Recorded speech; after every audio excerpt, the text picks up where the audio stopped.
morning, good afternoon, good night, depending where you are. We're back. First stream in a while. We are back. Chelsea beat Milan 3-0 in preseason. All three goals in like a weird stretch right around halftime, which is fun. But I thought it would be fun to chitty chat about preseason and transfers and all the random things that are going on. I thought it would be pretty fun. So, to talk about the game, just briefly, and it's early, so like, forgive me. It's 7:30 in the morning here on the West Coast. I have my coffee. I sound like I just woke up. I can't believe I'm streaming right after a 5 o'clock game. I also didn't realize we play tomorrow. Otherwise, I would have streamed tomorrow and we could talk about both, but I don't want to do that. So maybe I'll stream both times. Who knows? Andy B says, did Milan look like they had been at a hookah lounge all day? And I was going to couch this before everything, is that Chelsea are much further along in their preseason than Milan are. Like, Chelsea have played, I think, 4 matches now, plus the 2 at home, which is 6. And I think this was Milan's second match. I presume the Celtic one is. So they've played 3 matches, and Chelsea played 6. So Chelsea are much, much, much further along in terms of where they are. And in preseason, that like how far along you are really matters. Really, really, really, really matters. So like, yes, I thought Chelsea looked pretty comfortable, and like, we don't have XG for preseason, but like, I would bet this was an XG spanking, like 18 shots to 5, 7 big chances. Like, it would be a murdering on XG. But like, let's kind of take a deep breath. But yeah, like, I thought Chelsea looked pretty good. The most interesting thing to talk about in relation to this game, and we'll kind of let people filter in before we start talking about transfers and whatever, is that Chelsea very clearly played a back 3 in this game. Very, very, very clearly played a back 3 in this game, which is new. FOTMob has it as like 3-4-3 with 2 10s. I don't think it was that. I think it was much more a legit 3-5-2. João Pedro Welbeck as 2 9s, Palmer as a free roll 10, and Lavia Caicedo as a double pivot. That's how I felt about it. But you could given how much they dropped deep to link things, you could say it was like a double 10 with João Pedro and Palmer very free. Because João Pedro did come quite deep to get the ball a lot. Not the craziest thing in the world. And I thought it looked really good. Like, I think maybe the thing that is there's a couple things that I think are quite nice. Do we want to start at the front or do we want to start at the back in terms of Chelsea playing a 3-5-2 and like how those things fit together? Because I think like we can go either direction and I'm fine. So you let me know where we want to start, and I'll read some things in the chat. Fat Trick, P Hat Trick 87, but I like Fat Trick because I think that's funnier. Says Lavia played a full game all my days, which I think is actually really sweet. And listen, we all have our problems with Lavia, whatever. It's objectively really nice for him and his career that like it's the first time he's played a full 90 in like, I don't know, 2.5 years, 3.5 years. Like, Romeo Lavia FB ref. Like, what? Let's see, out of curiosity, when the last time he played a full match was. No 90s in 25-26. No 90s at the Club World Cup or in 2025. He played 85 minutes against Benfica at the Club World Cup, but not 90. None in the first half of 2024. Again, 85. None in 23-24. So the last 90 that Romeo Lavia played was May 13th, 2023. So in 3 years, it's his first 90. So, like, good for him. Like, that's awesome. So if we start at the back, which is where I think people want to start, this is how the team's set up. Okay. Fofana middle center back, Josh and Hato as outside center backs, Lavia Caicedo double pivot, Palmer 10, Neto Palestra high and wide, Welbeck João Pedro 2 9s. Things I really, really, really like about the back three. Josh looked really good. And I think the big thing when you think about Josh is like, he is definitely more center back than full back, but the things he's really good at center back skew fullbacky. Like, he's very fast. He's an excellent ball carrier. He is really good recovering into channels. He's quite good in the air, but not like stand still mark people good in the air. He's like run and jump good in the air. And so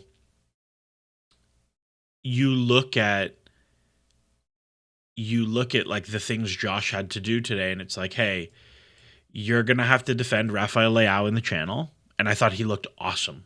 Rafael Leao got nothing. He had one dribble. He had one dribble early where like Josh messed up a header and then they got a 1v1, but then he recovered and he slides for a corner. And you just look at like, okay, for him, the job is now much more like, yeah, you're free to be much tighter man marking guys because you have two other center backs to cover in the channel.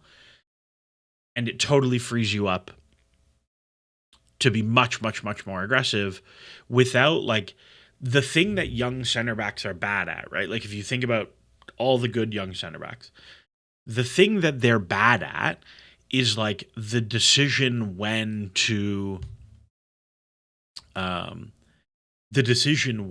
jump versus when to sit, and like those difficult decision making moments where it's like a mental thing. And so for him, like this becomes much easier. It becomes much easier. So I like that. Somebody mentioned that Lavia played 90 versus City in preseason in 2024. So still at least 2 years. So still very nice. The other part of this is Fofana. I think Fofana in the middle of the three, I don't love, like, I think you need more passing in that role, but I do think he benefits from the same thing defensively where like, and so does Hato, where like the decision making just becomes so much easier when you're in a three because you can pick the more aggressive option every single time and you're more likely to be right. It's the same reason like Rudiger, when Rudiger played the left of the three, he looked legitimately like one of the best center backs in the world. And then you put him in a four and you're like, maybe? I don't know, he's all right. But like when you have that net, it's much, much, much easier, I think. So I think that worked pretty well. Again, and I think Hato is like a weird player where I still find when he is like as a proper left back, I don't think is the one for him. I also understand playing him as center back in a four, you can get a little bit queasy with his size. I think the solution that Chelsea came to a lot of the time today was having Lavia split these guys or split these guys. And so you end up with like Lavia is quarterbacking the build, and taking the onus off of Fofana to build up. And sometimes it was like Caicedo would drop in here, right? And that's how you would get your three as well. But I this is a thing like Barcelona used to do this with Frankie de Jong a lot, where instead of splitting center backs, he would become the right center back in a three. And I think there's a lot of room for that to be quite useful. I don't know how much you need to do it if it's Colwill here, but I think it's quite good. Um, One of the things that I will kind of we won't talk about so much, but I think is very much true for the bigger overarching preseason themes is like I actually don't think Alonso has done a whole lot of like explicit you you are here and then you pass the ball here and then the rotation is here and like it doesn't feel very prescribed. Um like if we go back through the more recent Chelsea coaches, I think this is much more like Pochettino than it is Maresca. Um and one of the things I will say, like somebody said the back three today was just because missing the World Cup starters, like shouldn't happen when the season starts. Perfect Man 3077 said that. I again, my opinion at the start of preseason was like I think Chelsea will play a back three 1/3 of the time, and they will play a back four 2/3 of the time, and I haven't deviated much from that. And if you look at like if whatever we go to Chelsea have played four friendlies, they played like two fours and then like half a three and then a full three. Like it's about 1/3 of the time. What I would say is that like looked pretty good, and we'll talk about that. Um, but I think very clearly what Alonso has done so far is like I'm going to just like put people in different arrangements and different shapes and different combinations of guys and to just see what sort of naturally works. Like I think there is a lot of let's figure out what this team already does well and then build on that rather than like no, I want to do this and it doesn't matter what they can do now and we're going to build there. I think there is a lot of let's figure out what this team is actually good at. And I think like I personally enjoy that way of squad building. I think it's much more efficient, but I like it. In midfield, I think Caicedo Lavia like kind of works as a partnership, like structurally. If Lavia is not a sieve defensively, which he is much better at when it is a three behind him, because again, because you have the extra body, it just means he's able to be much more aggressive with the jumping. Again, like if we talk about you want to make the decisions very easy for young players. You want to make the decisions super clear where it is this or that. When you have like if you think about the situation of like okay, if you're playing a back three and all of a sudden it's a four, right? Like let's just say it's a four. And it's a 4-2-3-1. Like, hey, Lavia, you now, by the way, like there's five here. So actually you have two guys to screen and you have somebody to jump to. And you have like to block the lane inside, but also you have like three guys. It just becomes it's quite hard. Like defending is hard. And so when you look at like young guys, making the reads easier, I think is helpful. So I think it works for him. Like it's not shocking to me that we played a back three and Lavia looked the best he's maybe ever looked. Like I thought he was quite good today, all around. Like solid moving the ball forward, really solid defensively. Caicedo is Chelsea's best player. We can just like put that aside. Wasa is saying that Southampton played a back three as well, which is like sure, yeah, I would probably agree with that. I don't know why he's saying I probably agree like that with that. Like it's a take. I'm sure he just looked at it and that's a back three. I can't remember that team very much to be honest. HK says, would you say Xabi is more Rafa Benitez or Pep? More Rafa than Pep, but not very Rafa. I think if anything, Xabi Alonso is more Mourinho. Like huge amount of respect from the players, but also like pretty aware of like, yeah, I'm gonna make these guys work. Um, so that's where you get with these guys. On the wide players, um, I thought Palestra looked way better on the left than he did on the right. Way better on the left than he did on the right. I think I think there's a lot of like if you go through like just go through all the conversations about Palestra on Twitter, like there is not a guy with a bigger range. Like the standard deviation of the average opinion on Palestra is humongous. Like there are people who are like, this guy is the best fullback Chelsea have ever signed. And there are guys who are like, no, he is the worst. He is worse than Baba Rahman and Zappacosta combined. And like, I don't think he's either of those things. I think he's just fine.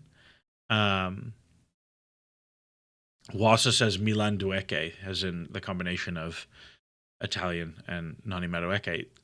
I don't know. Like I think so. I think first off, I think he looked a lot better on the left, mostly because I think the thing at this point that Palestra does best is run, and on the right, the only run you can really make is like overlap to cross, and he's not a very good crosser. Whereas when you come from the left, you can like come inside and go, but also you have like, hey, I receive on my right foot and I can play back inside pretty comfortably.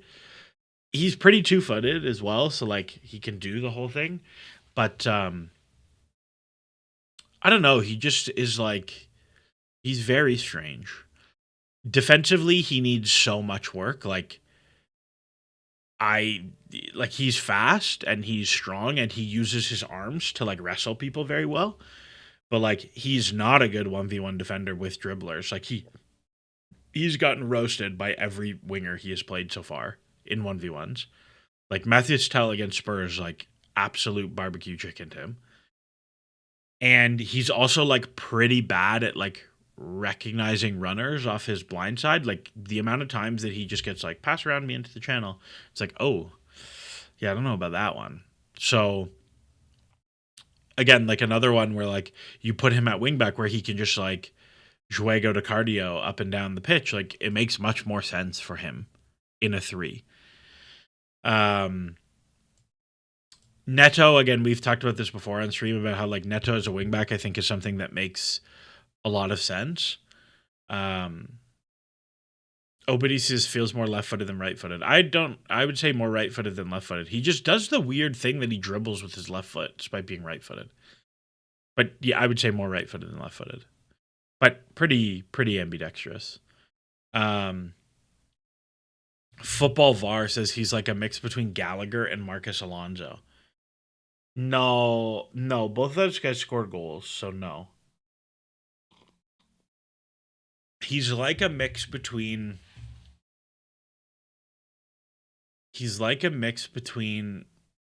like Victor Moses. No, that's so lame. That's such a lame comparison. He's like a combo between I don't know, man. Like Adama Traore and I don't know. He actually just is like very Zappacosta without the crossing. Like much more athletically talented Zappacosta is and much worse passer. Like that's what I get from him. Solanke says Kirk has region. Yeah, sure, like 100%. Palmer.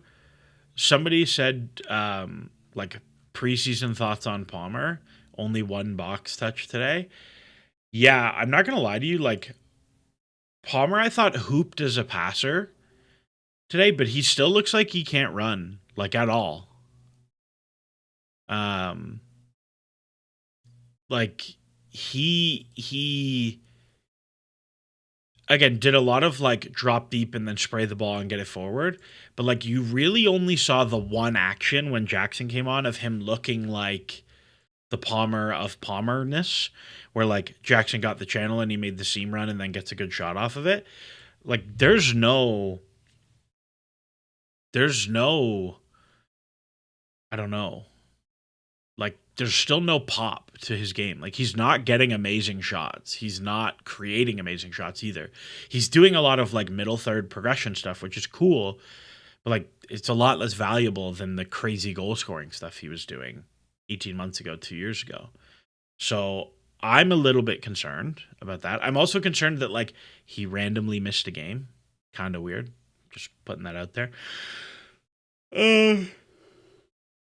So it is what it is. Palmer apparently one of the best in the bleep test, which makes it even weirder. What I will say very differently though is like Palmer, like cardiovascular fitness to get up and down, very good, like no question. I think the thing with like that he's not doing though is like he can't sprint, like he can't separate from guys with sprinting. It's less like the fitness to get up and down because even last year when he was like bad, he was still getting through yards, like he was still running and working defensively. But he has no burst. And I don't know, maybe like he's just like, I'm not running because João Pedro and Welbeck aren't passing me the ball, but I know Nico will. I don't know. It's possible. Egregious Monk says his ball striking has regressed. I mean, I think this is the thing with like really hot finishers, right? Is like even if they're a top like X percentile finisher, like you're gonna have dips where it looks more normal. Yeah, I mean, I don't know. Palmer's never very good at creating. I mean, that's just not true. He had like 18 assists, but yeah, sure. And then in terms of the front two, I thought Welbeck and João Pedro did not work as a pairing really at all.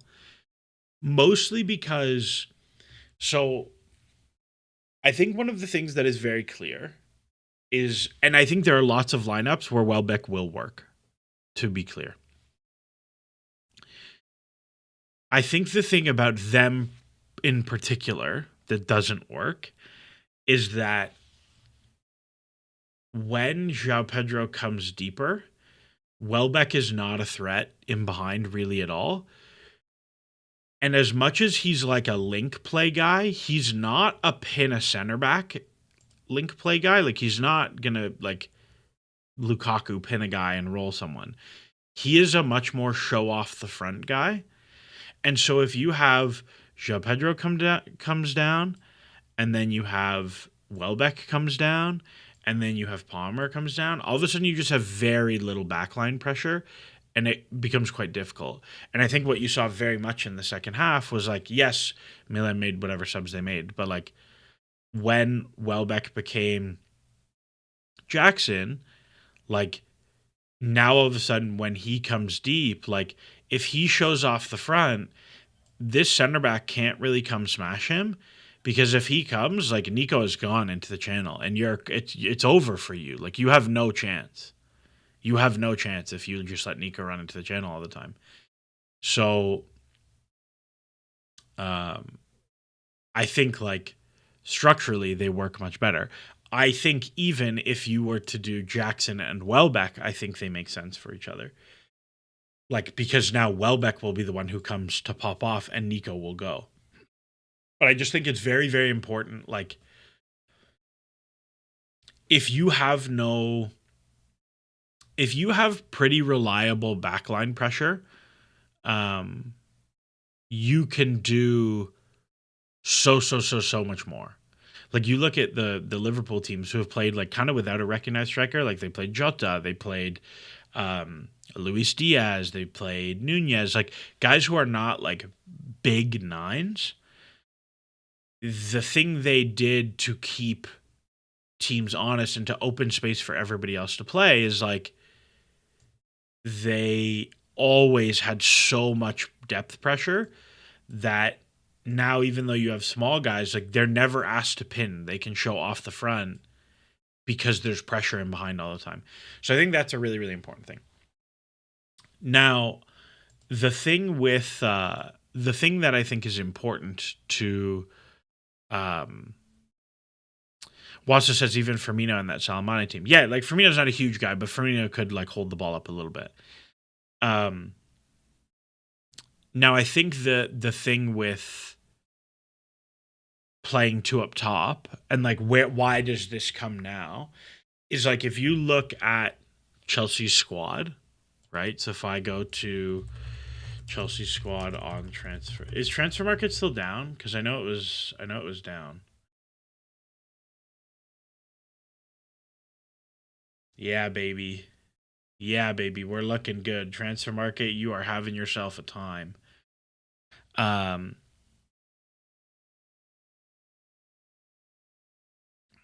Just like Steve Kerr once said, Nico is unquestionably the guy. It will be such a shame if he leaves due to Rodgers. I have no idea what that has to do with Steve Kerr, but sure. So if you look at the attacker group, dude, please look at the person Nimcat YT. That guy is basically a Persian copy paste of you. Nimcat YT. I don't know. I don't see this guy. This guy? Let me know. Is it Sadra? Is it this guy? Is it this nimcat.yt on Instagram guy?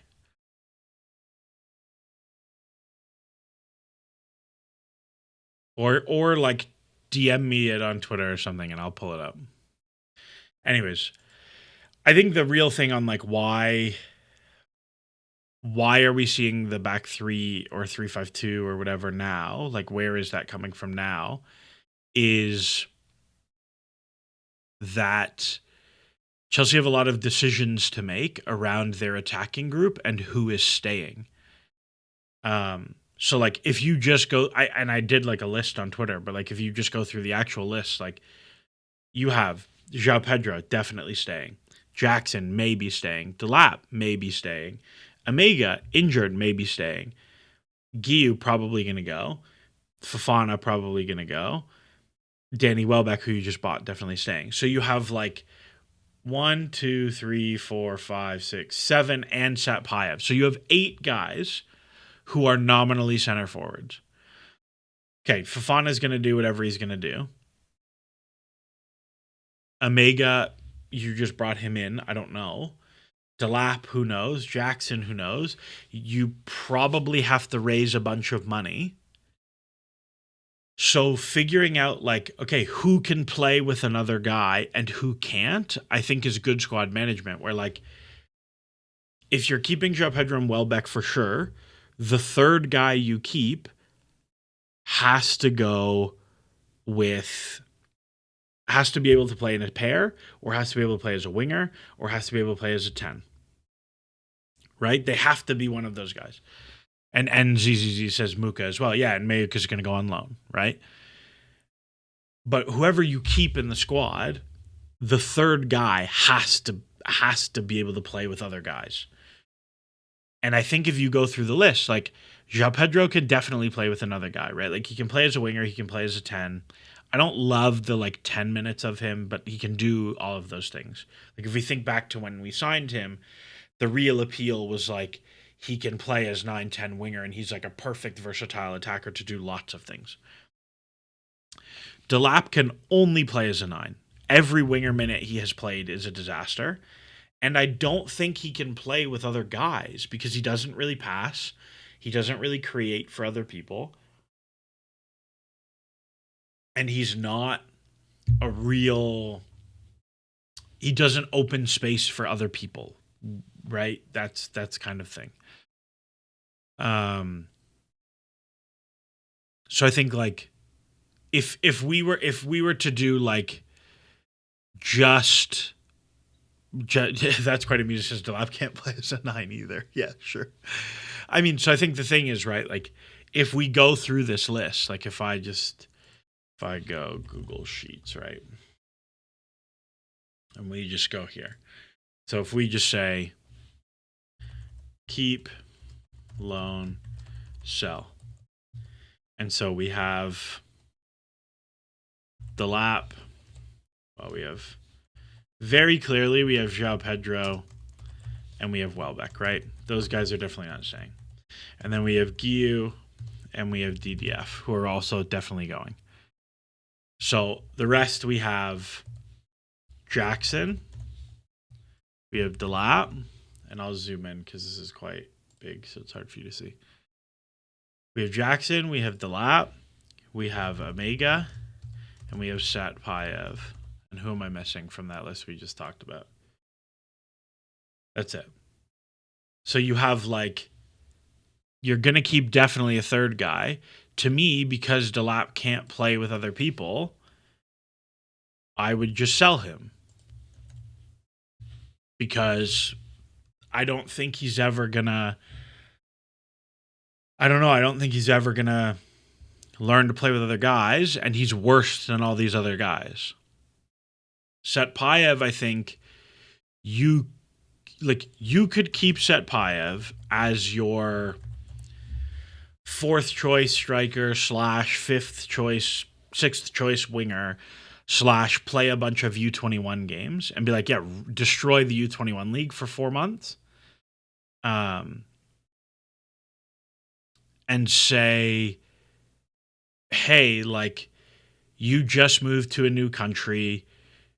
Your English needs to improve. You need to settle in. You're just turned 18, blah, blah, blah, blah, blah. Like, we're going to keep you here for 6 months till January and like just let you settle in to the country. And like, you'll play a little bit. You'll rip up the U21s. You'll kind of be in and out of the squad, but like just take a couple months to settle. Wasa says Sapayev is being linked with Hull on loan. I would very explicitly not do that deal for 2 reasons. One, what I just said, like, give him some time to settle.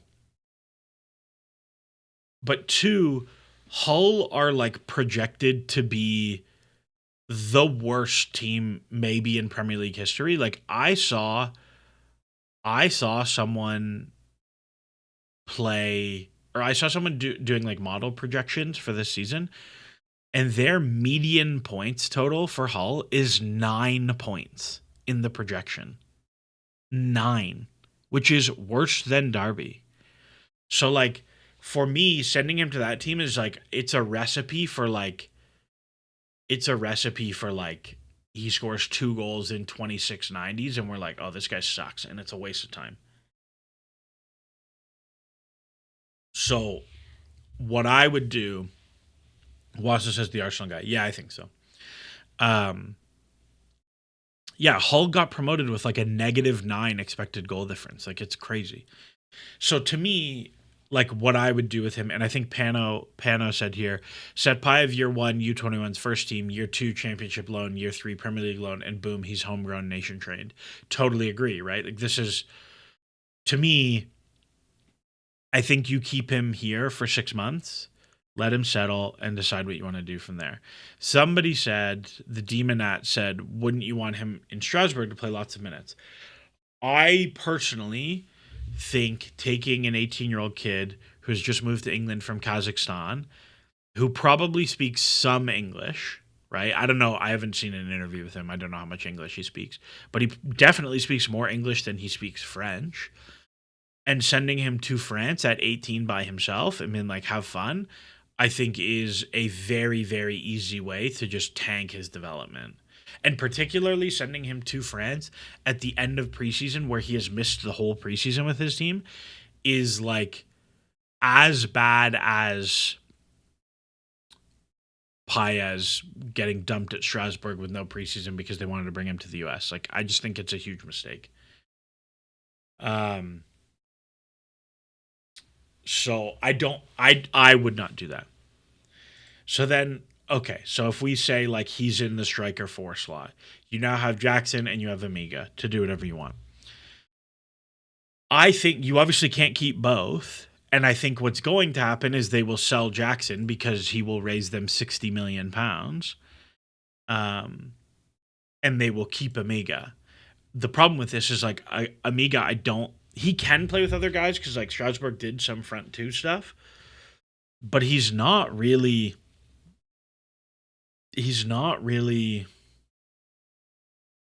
Like he's the striker guy of the two.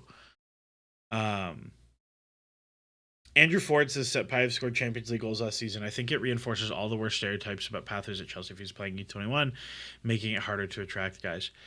Again, I'm not saying like you keep him in the 21s for the whole season, but I think if you like it's August 8th. If you keep him till January and be like, "Hey man, you're 18 years old. You just moved 5,000 miles. Like we're just going to chill out and like you'll train with the first team and like you'll play in the cup and like he'll play 250 minutes or something or 200 minutes.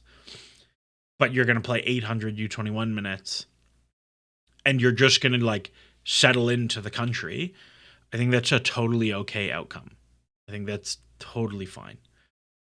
But I don't know. Maybe he's the kind of guy who's like, no, I don't care. I'm fine. Like I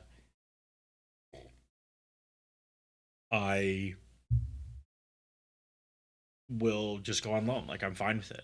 I don't care. I'll learn French.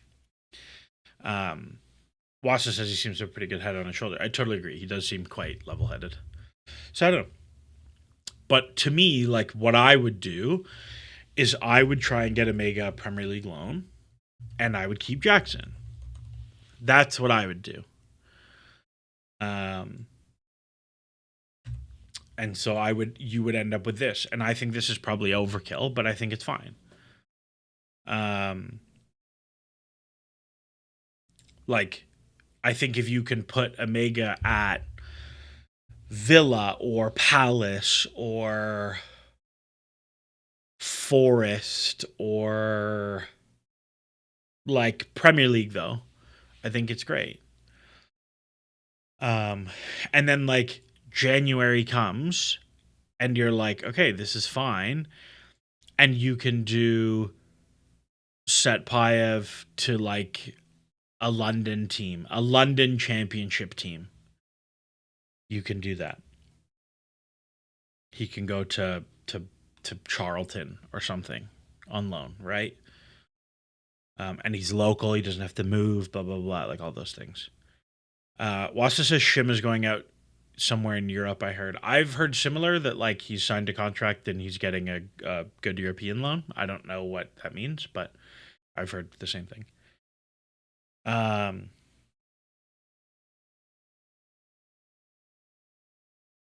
NZZ says Palace when they already have Nketiah, Strand, Larson, Mateta. I just mean like that level of team, like Palace, whatever. You know what I mean? Like middle tier of teams. Because you don't want to go too low, you don't want to go too high. A couple of people saying like, "Are you happy to sell Jackson for 65 million?" Would I be happy about it? No. Would I do it at 65? I wouldn't. If we sold him at 65, my reaction would be you've done quite well to extract a lot of value from that deal. Because you get 15 million from the loan and 65 from the sale. So you call it was like 15 million euros and 65 million pounds, so you call it whatever 75 million total. Like you've done quite well on the sale. And that's fine. Thomas Wilkins says send him to Bournemouth with Krupi out injured. Yeah, 100%. I think that's totally fine. I would have no I would have no problem. Well, I don't know. No, I would have no problem sending him to Bournemouth. That is. So you have that. Then you have like the separate conversation where we go back and say, okay, how many of the nines, nominally nines? Perfect Man says keeping Jackson would tank his value for no good reason. I mean, he's going to play, so I don't think that's true.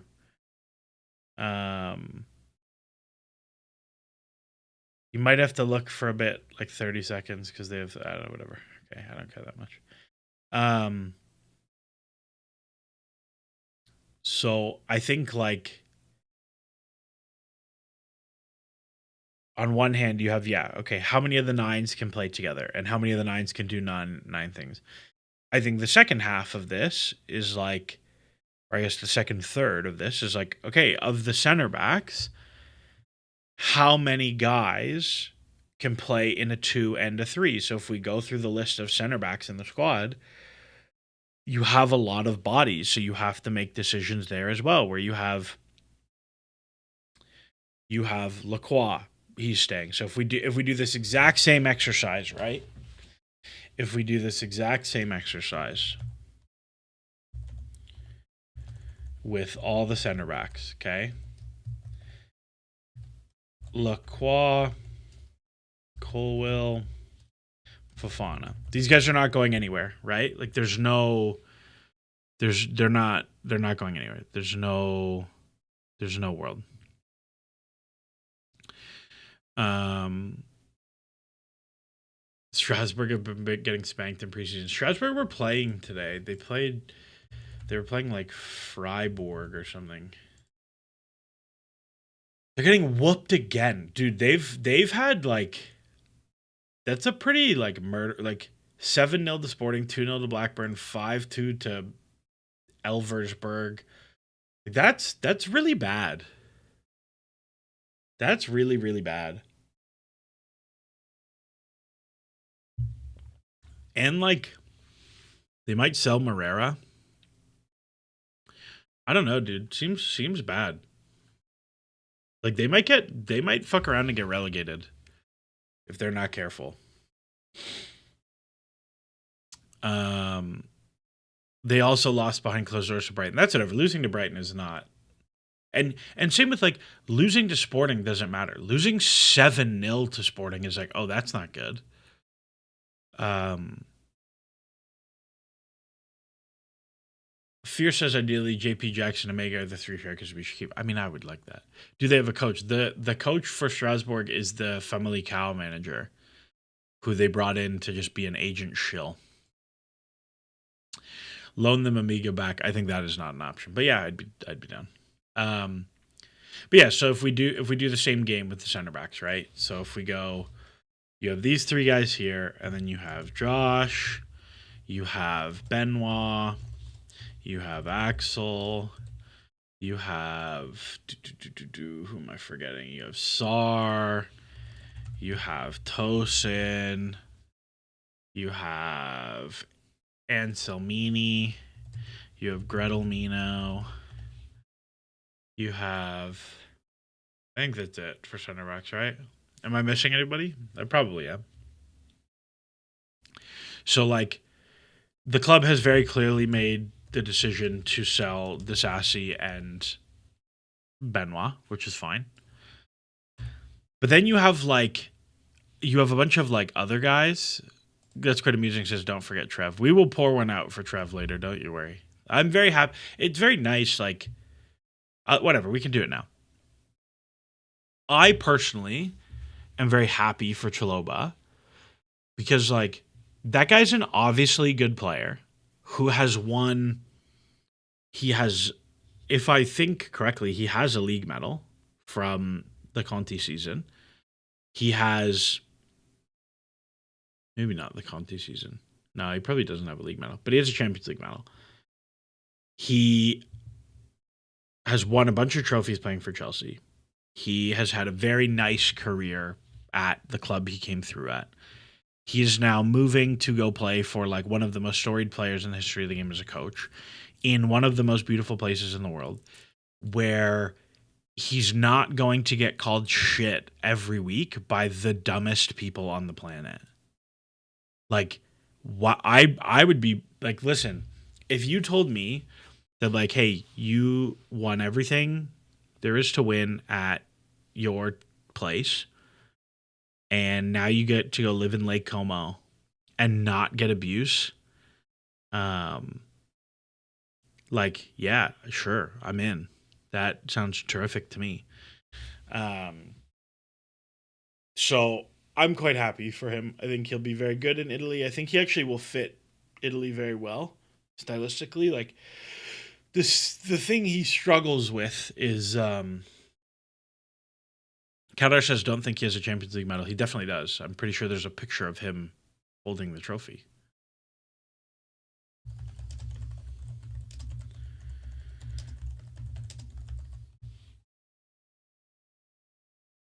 No.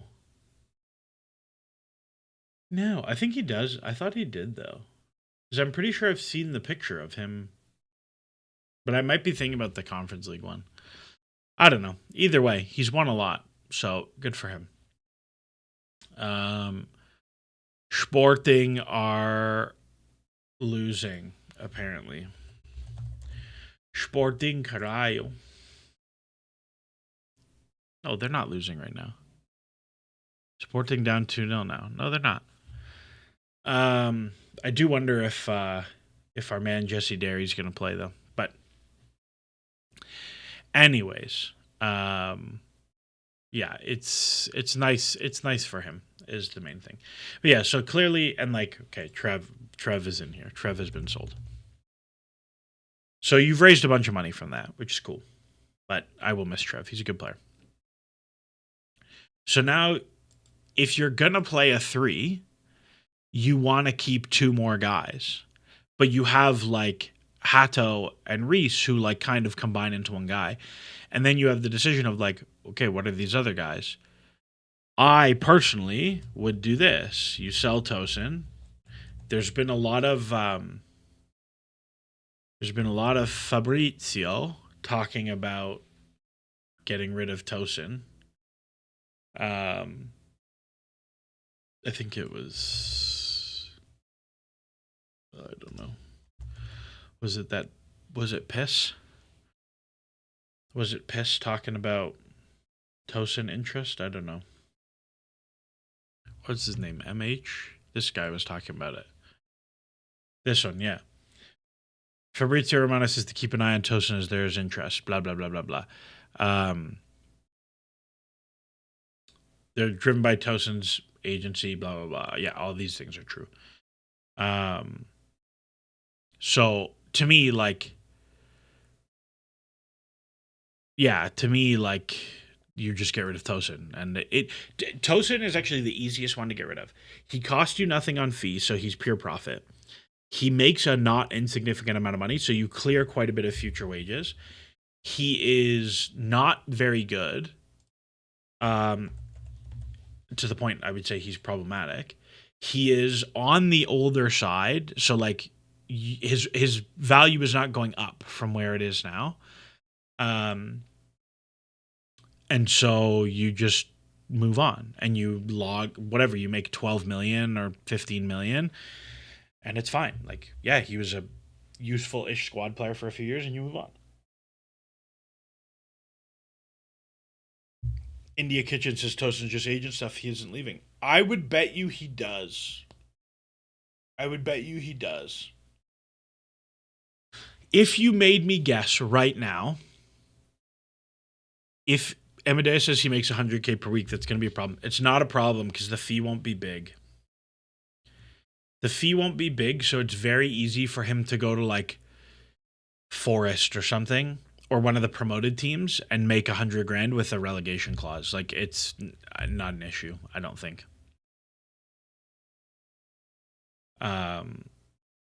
I don't. He makes enough that like you probably don't want him on the books if he's not playing. But if he's playing, it's not an issue. In my opinion, like that's a fine number. So like what I would do is I would loan Josh and Anselmino, and then I would keep Sar because I think Sar is like the worst prospect of the group.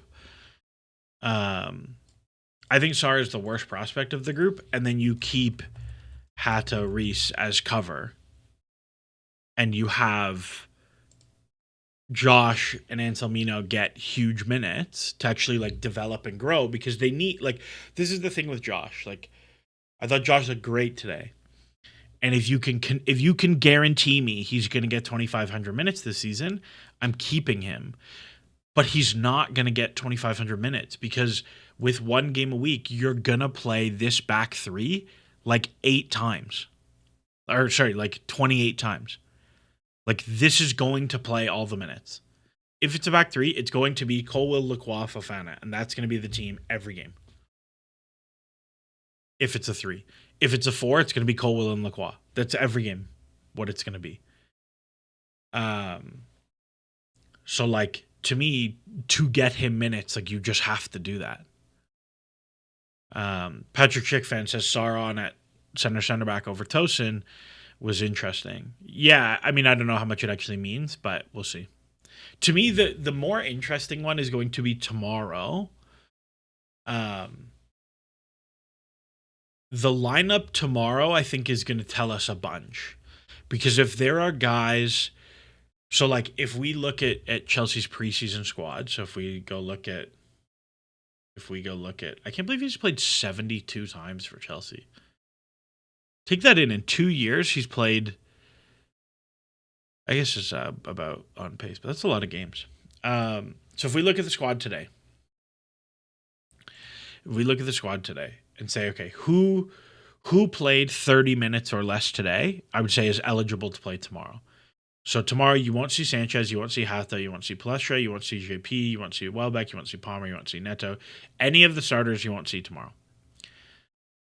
I think Jackson and Kenda you might see, but I don't think you will.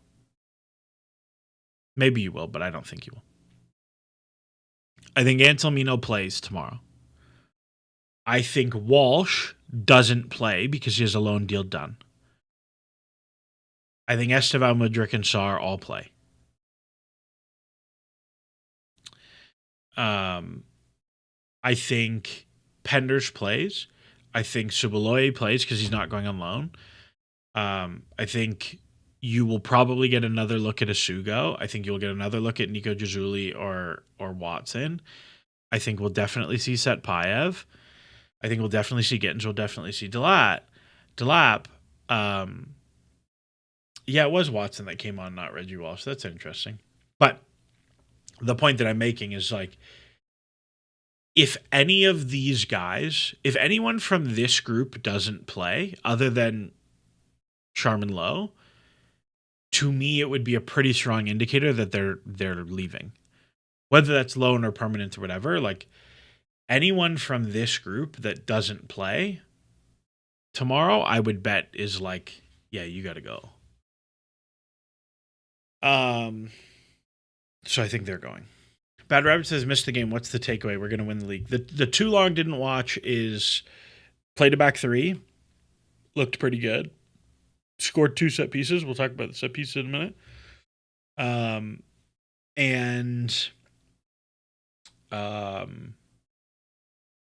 Yeah, looked fine. Not going to win the league, but looked fine. So that's there. Walsh is going to go to Wigan on loan. Sounds like what people are saying. So I think you'll see, like, some of the guys who don't play tomorrow are going to go. And so I think when you look at the center back group, like, somebody said, like, oh, but Fofana could get injured at any minute. And it's like, that is true. And, like, Colwill is currently injured. So, like, that's a problem. But I think very quickly, like, you are just playing Hato at center back or Reese at center back. And so that's kind of the second squad thing of, like, okay, well, if we do a 3, like, let's see who can stick around if we play a 3. And then the last squad building headache, well, it's not really, well, there's 2 more, I guess. So is looking at the wide players. So if we go through the wide players, so, like, guys who cannot play center back and cannot play as, like, a 9-10, right? You have, whatever. I'll put James and Hatha here, but I'm not going to put James and Hatha here because it doesn't matter. You have Palestra is obviously staying. You have Pep Chav is obviously staying. Because he just joined. You have Esteval is obviously staying. And then it gets real spooky very quickly. So you have Gittins, you have Neto, you have Mudryk, you have Gusto, you have, who else do we got in wide positions? Who am I not thinking about? You have Kenda, right? This is kind of your group. And the problem with this is like, let's say I put whatever James and Hato in here. Like you're running out of guys very quickly. So I think to me, I'm keeping Gittins, right? I think you're not going to get the deal you want for him. I think he's the only profile you really have like that. He's had a pretty good preseason. Like I'm really happy with how his preseason has looked. And then like Mudryk, I don't think you're going to sell for good value. So I think you loan him. And I would say like, I thought like I was surprised what Mudryk looked like in his brief cameo. Last week. So we will see. I hope he gets a full game tomorrow because I'm very curious to see what he looks like. But Mudryk is one I would look at and think about Strasbourg. But in the same vein as Setpayev, again, this is a guy who has been training on his own for 18 months. Like, you at some point have to be like, well, like, does he need to ramp up for a few months? Like, what are the deals with this? So, I don't know. I would bet you have a lot of Mudryk interest. One I'd be actually really curious about because I've heard this is a thing, is like if Coventry are interested in Mudryk on loan, I would totally do that. I think Lampard's a really good coach of wingers. I would totally do it.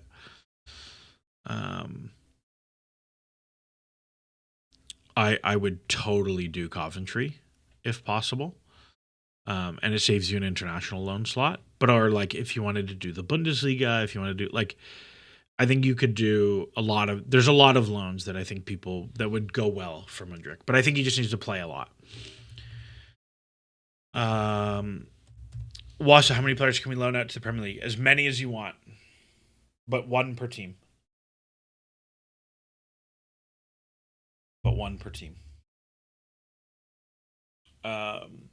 I think actually no,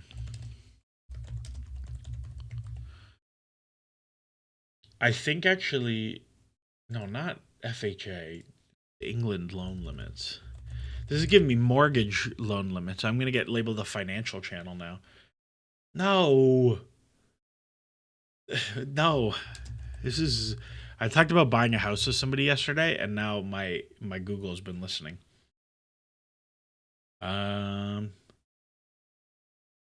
International 6 loaned out. Yeah, those are international. My understanding is that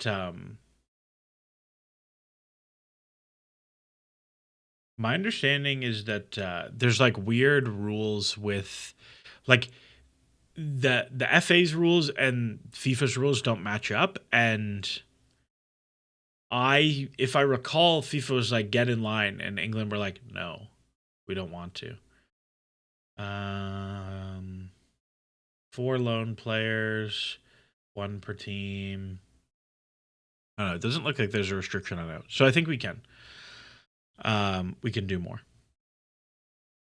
So Gittins is staying. Mudryk goes on loan. And then you have like a whole bunch of options where like, okay, if I'm keeping Gusto, I cannot keep both Neto and Kenda in a 3. I cannot keep both Neto and Kenda. If I keep, and like really, I look at it and I'm like, I don't know how you keep both Neto and Kenda in general.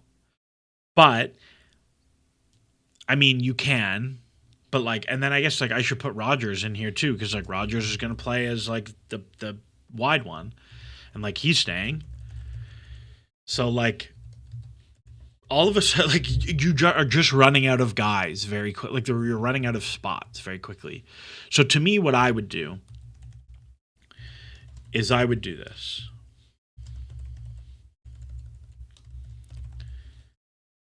This is what I would do. Because I think you can get away with playing a winger as a wingback a lot of the time. I think you can get away with playing a winger as a wingback a lot of the time, particularly when you play our outside center backs who are all fast. I think you can get away with it pretty easily. And you have a good mix of profiles here, right? Like you have like wingback, wide winger, wide winger, and then like narrow winger. Like it's a good collection of 6 guys. 6 guys for 2 spots. Right? Like I think it makes a bunch of sense to keep those guys. The Demon F says the 75 million price tag for Gusto is mad. I think Chelsea accepts 45 to 50. So while I think like there's no chance Chelsea are getting 75 million for Gusto, I think particularly for guys like Gusto, where you have like if we do the little Malo Gusto, where are you? If we just go, for example, right?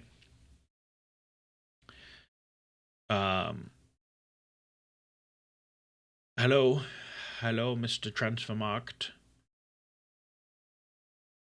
It's like half a website. It's like not working. So if I recall, we paid like some fee. Helpful. Transfer fee. No. So we paid £26 million in 2023. So that was 3 years ago. How long is his contract? No, that's exactly the same words I just typed in. It's too early for me. So he signed a 7-year deal, so you're halfway through the contract. So there's like 12 million remaining.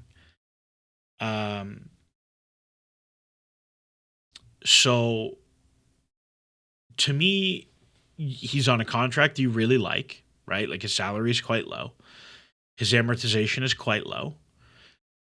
He's a useful player. Like he's not amazing, but he's good. Like he's totally fine to play. Like if he was the starting right back and played every game, you're not super happy about it, but like it's not going to kill your season. Fine. Like I think setting a super high number, I mean, like, yeah, we don't need to get rid of this guy. Like if you'll make it really worth our while, we'll do it. But if you're not going to make it worth our while, we're not going to do it. I think is totally fine. I would have no problem with you keeping him. But if you do keep him, I think it changes the calculus elsewhere where like you're probably just doing this. Right? You're probably just doing this and then SAR is going on loan. And you're keeping Kenda here. Something like that. Because now like there's no Reece James fullback minutes. Or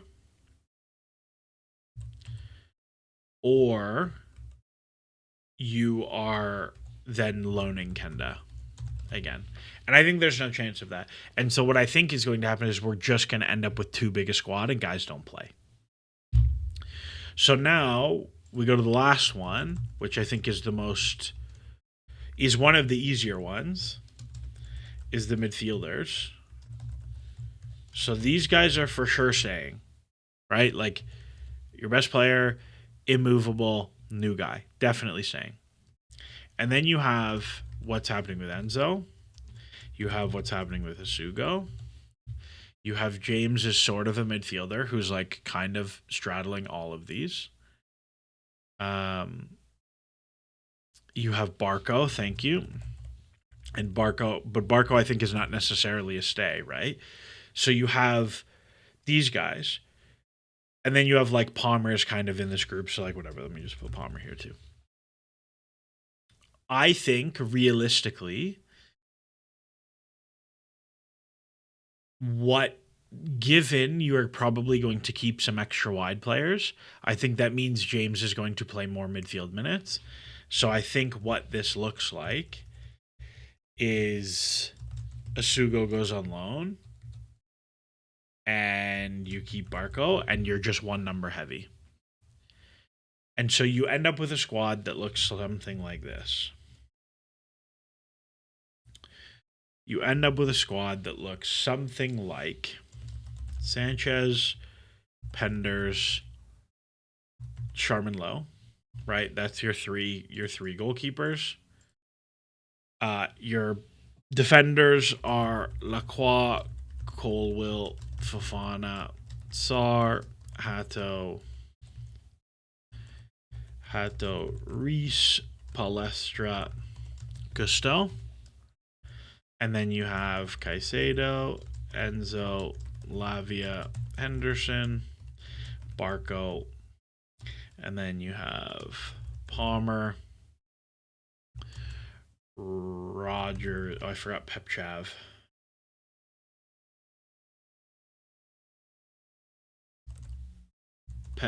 Chav. By the way, Pepchav is ass. We can talk about it later. That guy sucks. That's, I think, a very strange deal. Palmer, Rogers, Esteval, Gittins. I think Kenda ends up staying. I would be shocked if we sold Neto because I just don't think you're getting it. Jackson, Welbeck,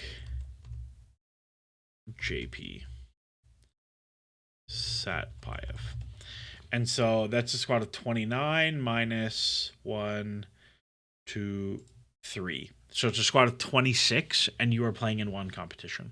It's too big. It's too big. It's too big. Like,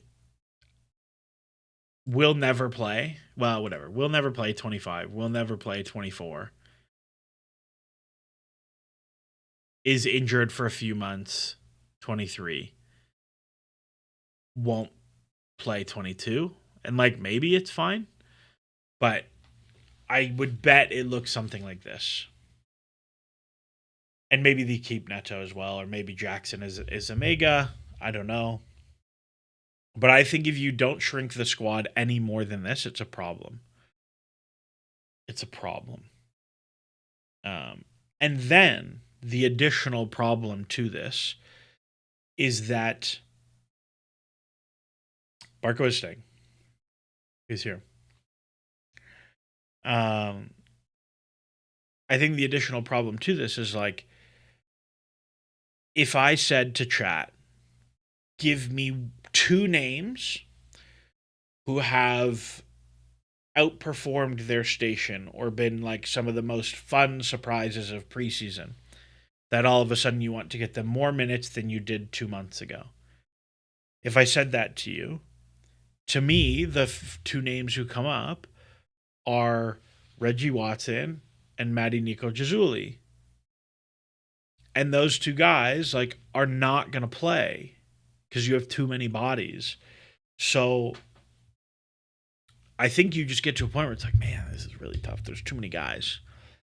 There's too many guys.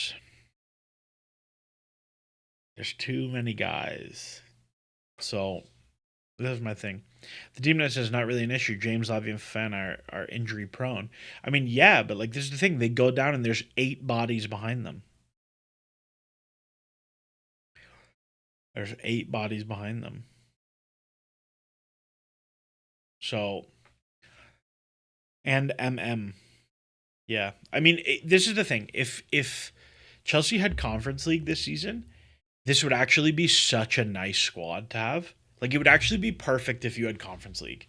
Because if you had Conference League, like, you could do such a nice A-B squad with this, where, like, here you go. So if we did Premier League and Conference League, you can go Sanchez here, you can go Penders here, or whatever you want.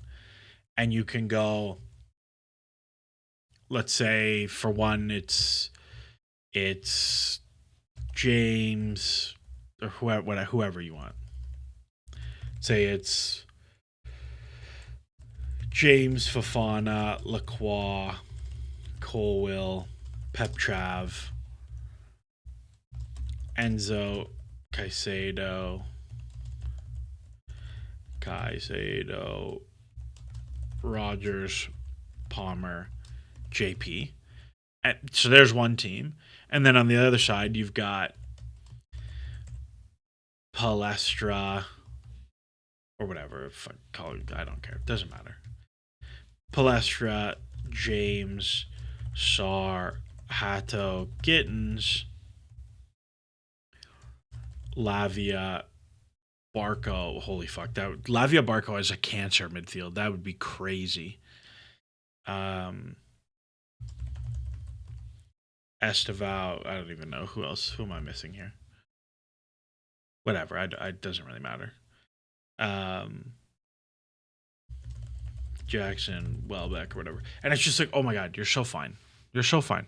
But no, doesn't matter. What are you gonna do? What are you gonna do?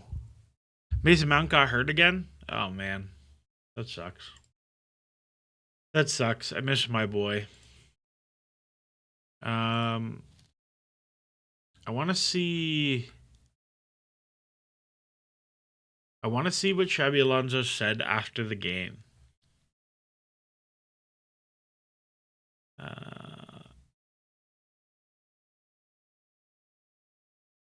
What does this say?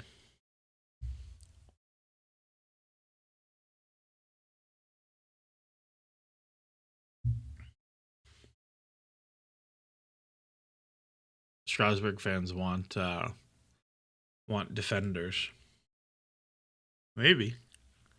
Yeah, this is an interesting question. Like, who goes? Because there's 2 more loan spots at Strasbourg, so it's like, who goes of the loans here? Who goes to Strasbourg? Because like, you're probably not gonna send Amiga, but maybe you send Sar. I could see Sar going.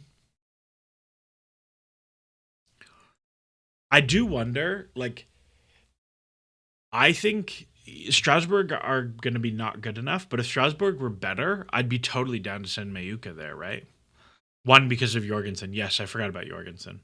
I've just already put him there in my head. But maybe it's Sar. I don't know.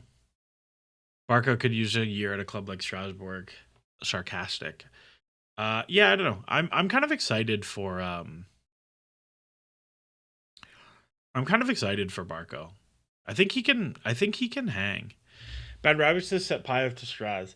We said this before you joined, Charlie. We talked about my personal opinion is that he's so young and this is such a big life change for him that it is better to me to keep him for 4 months and say, hey, like, just settle into England, like, rip up the 21s, play a little bit, and then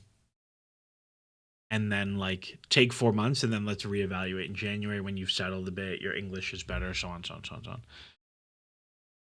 on. Bad Rabbit's government name exposed. I think it's on his Twitter profile, so I don't think I'm leaking. And his letter thingy in the chat is a C. What's the first name you think of with C? Charlie. I don't think that's that weird.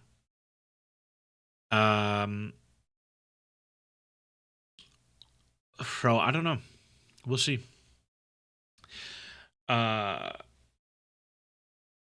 What do you think will be the 11 against Fulham versus what would you do?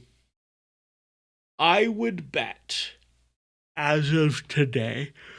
I would bet as of today the team for Fulham is this.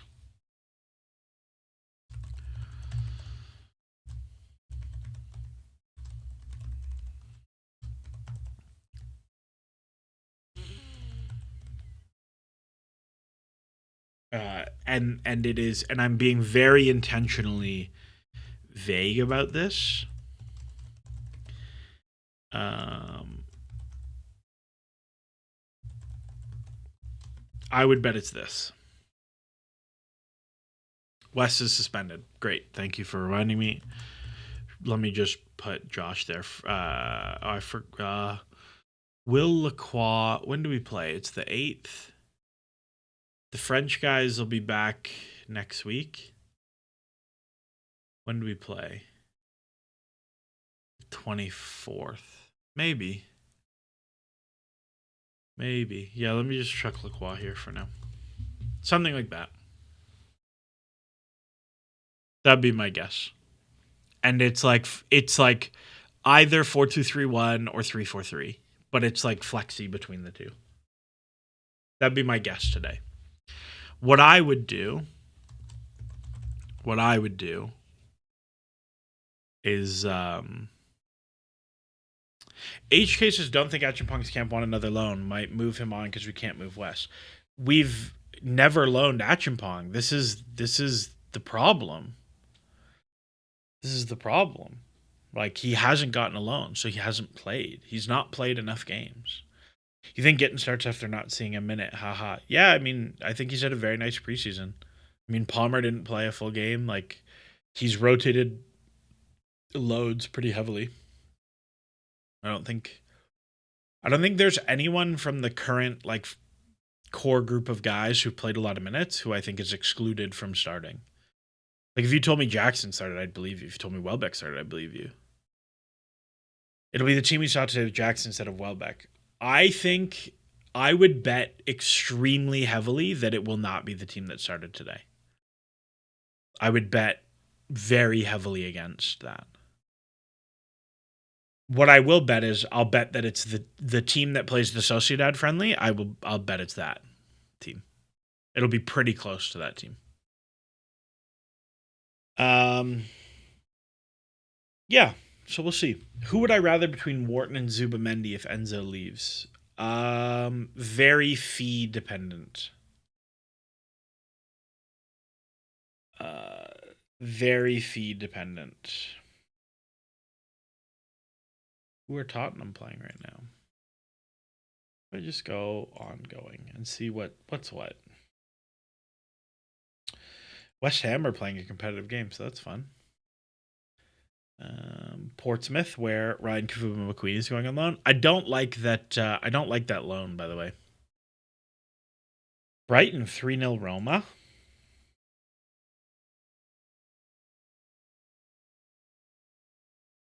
Yassine Ayari, Vuskovic yanked at halftime.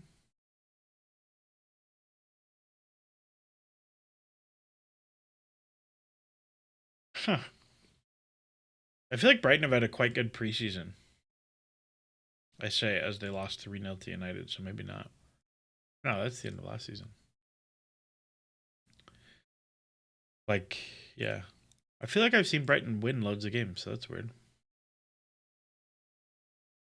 Let's see. Who else is playing right now in the club friendlies? I think I would appreciate the QPR Millwall game. Where's QPR Millwall? I don't see it.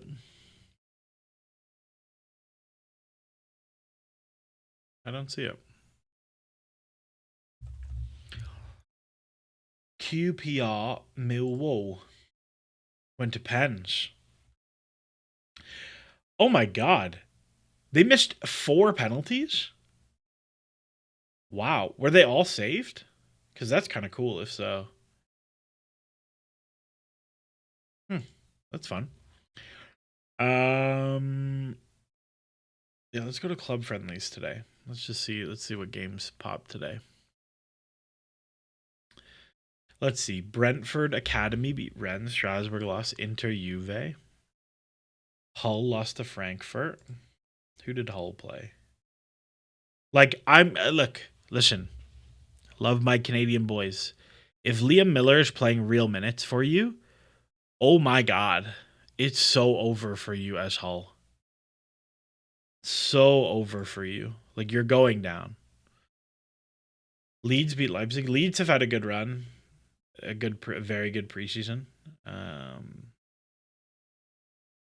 think them leaning into the like back three stuff is pretty cool. I think they're gonna have a nifty season. I don't know who that guy is, but yeah, I think they're gonna have a nifty season. Leverkusen, Sevilla. Right, Rome. Ipswich 3-0, Vallecano. Vallecano in shambles without the main man, Pep Chavarria. United, PSG. Money Mace off. That sucks. Sounds like Andre's been very good for United in preseason. People seem very excited about it. My United friends are very happy. Brentford smashing Rennes. That's fun. Cool. Can we talk about what I think will happen with Enzo? Because he seems set to leave. I don't think he leaves. I think Chelsea are going to want $1 trillion.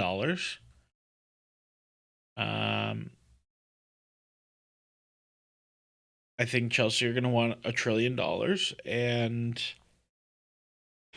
he has excuse me. He has a huge contract. You have no reason to sell. So I think there's just no world where he goes, unless Rodri goes for a big fee and City are like, yeah, we'll spend 130 million again. I just don't think he goes.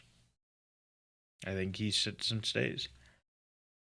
I also, for what it's worth, like, don't really buy the Enzo wants to leave so bad. Like, I don't know. That doesn't feel real to me. He is a player who broadly seems like he cares to me all the time. It won't be an Isak because we really want to sell him. I don't think that's true. I think he's really good, and I don't think that is the case. So somebody said blah, blah, blah, blah, blah, blah, blah, blah. Bad Rabbit said you were going to talk about set pieces. Yeah, let's talk about set pieces. So Chelsea scored 2 set piece goals today. So let's see the first one. I think Daly posted the clip of the first one. Oh, we got a trophy? Unreal. We got a trophy? Unreal. First of the Xabi Alonso era. Champions of the Indonesia Super Cup. You will never sing that. Okay, so here's the Caicedo goal. So I really hope I don't get done on copyright here, so we'll do the best we can. Okay, so, and no, I will. This is a mistake because CBS posts the highlights. But here, whatever. So if you just like really zoom your screen in, because I'm not putting, I refuse to put the I'm gonna get got. So one, Caicedo took a lot of attacking corners, which I quite liked. His delivery was really good. He takes them for Ecuador, and they were really good at the World Cup. And I was like, oh, that's an interesting thing. So the thing that I like about this, so Bad Rabbit said, is this corner boxed or intentional? It's very intentional, and I'm going to show you why. So look at the guys we have, okay? Let me save this one first. Back 3. No, back 3. And then we go my collection. I can't corner. Here we go. So if I open it back up. So you have a whole bunch of picks near post, okay? You have a whole bunch of picks near post. But look at specifically 1 and 2. What these players are doing is they are blocking. So imagine you have another player here. They are blocking these 2 guys inside. They are forcing them inside so that the ball can come to here, to the edge of the box freely, so that Caicedo can hit it. But see, like, it's a very clear block to keep them inside. Now, what I will say to you is, like, I put a tweet, I did a series of tweets on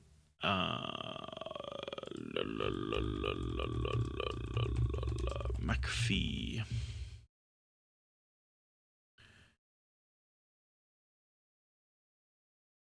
No, where did they go? No. Let me find it. Sorry.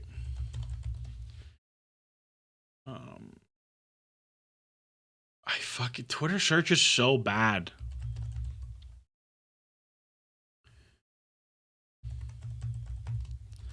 I can't. I want to find the thread so we can see it. Okay, here it is. So the thing that I said about McPhee was, I don't know, where was it? Blah blah blah blah blah blah blah blah. Some of them are really simple and use some clever misdirection, but some feel really gimmicky and look at me. I do wonder how much of that is giving the players a few fun shorts to make them care about set pieces and doing the other 95% boring and effective things. I think the game today is the perfect example of this. Okay?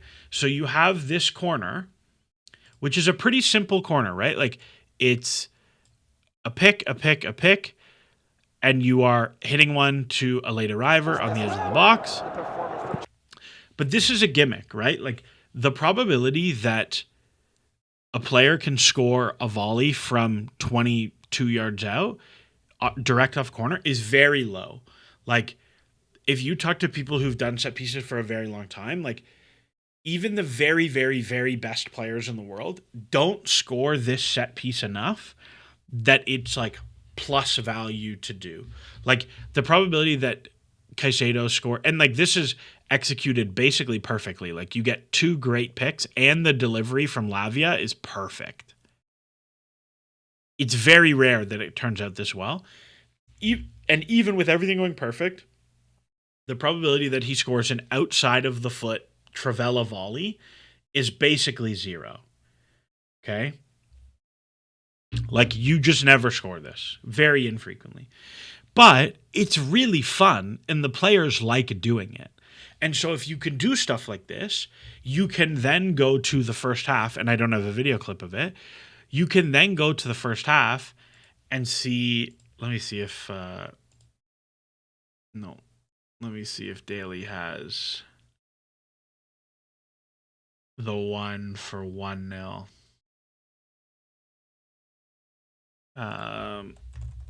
If anyone has the clip. But the clip for 1-0 is, here we go. Let's scroll back until I find it. Also, I want to see this one. Chelsea's stream went out, and I never saw this goal. I know it was across the back post, but like, we didn't see it. This is the other thing that you can do when you have two strikers. You can load the box really nicely. So like, if you go through and you say, okay, you do the really fun, fancy set piece. This is also how you get the players to do the boring, like, crowd the near post and set pick stuff, because you give them some fun to do. So like, Chelsea ran this exact set piece 18 million times last year. Right? Like, you crowd the near post, and João Pedro comes to the back of the stack and just wins a free header in the middle of the box. But to get them to do this, you have to do all the other stuff first. And so I was very happy with the attacking set pieces. I thought the defensive set pieces were pretty poor, but again, it's very clear to me that it's a player thing. So we'll see. HK says Palestra and Pepchev have long throws, which is fun. Yeah, we can do lots of fun stuff with that. Breaking, Enzo demands to leave. Meanwhile, he's been posting selfies on his yacht in the middle of the Atlantic for the last 2 weeks. So what I'll say on Enzo, right, is like, Enzo Fernandez is 25 years old, and his country lost the World Cup final, like, kind of because of him, because he did a really stupid thing. Like, I'm going to give that guy so much grace to, like, just deal with that how you want to deal with it. Like, if you think about, like, and he has the double whammy, right? Like, if you think about, like, how people reacted to Beckham in 98 or Rooney in 2004 or like whatever, like, those guys got booed throughout the country for like what happened. And now you have Enzo Fernandez, who, like, one, definitely hated by the English because he scored against them and knocked them out. And two, like, also is going to get killed by the Argentina fans. Like, I am very sympathetic to, like, that's a really horrible situation as a human being to be in. So, like, I'm going to give a lot of grace there, but I think there's no chance he leaves. I think there's no chance that he leaves.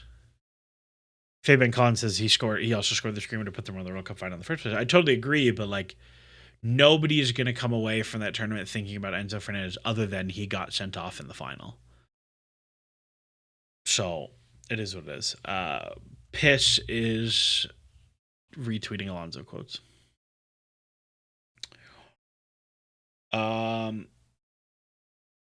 Romeo has a mental block when it comes to playing 90. He was tired, but I said, let him play, let him do the 90. I think that he is really happy. That's the only one. Where are the other ones? There's no room for Enzo in the Alonso lineup. Rodgers is the Enzo replacement. Not sure how people haven't realized it yet. If that's the case, which I don't think it is, we're so fucked. The season is over. Like, let's just start again next year. They're so different. Like, I don't think that makes sense really at all. I would not do that. Too easy. Jackson was good, bro. He absolutely barbecued these Milan boys. I wish he scored that one. People would have gone nuts. Interchanging. Look at that. Oh, bye-bye. I love this guy, man. He's so good. He's so good. Kier, what is the point swing for Chelsea between keeping Enzo and Jackson versus selling both? Meikenberg.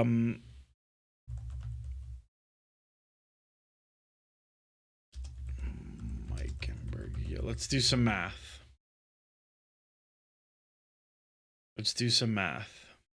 I don't know if this exists anymore or if they took it down with Footy. Footy. So if I go to Enzo Fernandez and I go to, so it's out of date because they started their own app now. But if I say he's something like 4 goals a season,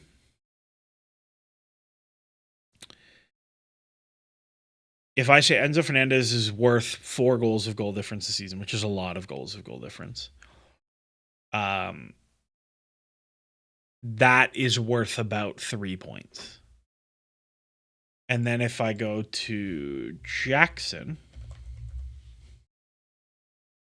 Nicholas Jackson, ooh, like you're talking about probably 6-7 points, something like that, depending how much they play, just based on this math. But I would say depends who they get the other way, right? Depends who they get the other way. Alonso post matches on the club YouTube. And why do I think Pep Chav is bad?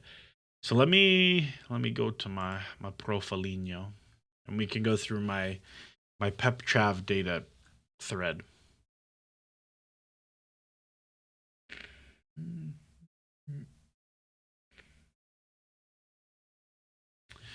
So Pep Chav.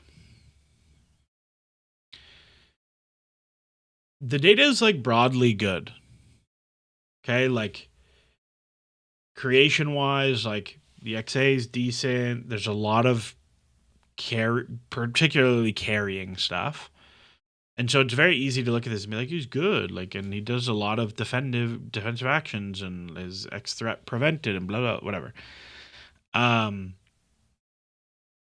couple things that I like don't love. So one, he's 28 and he's only played 75 90s in the top division. That's like not very many. Um, he has been a starter for Rayo in the top division for only 2 years, and he's 28.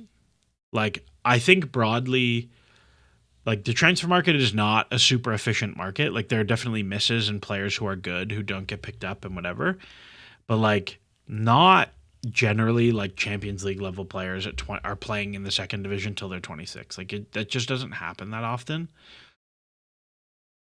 So that it is what it is. If you go to like his progression metrics, the passing stuff is like pretty good for a fullback.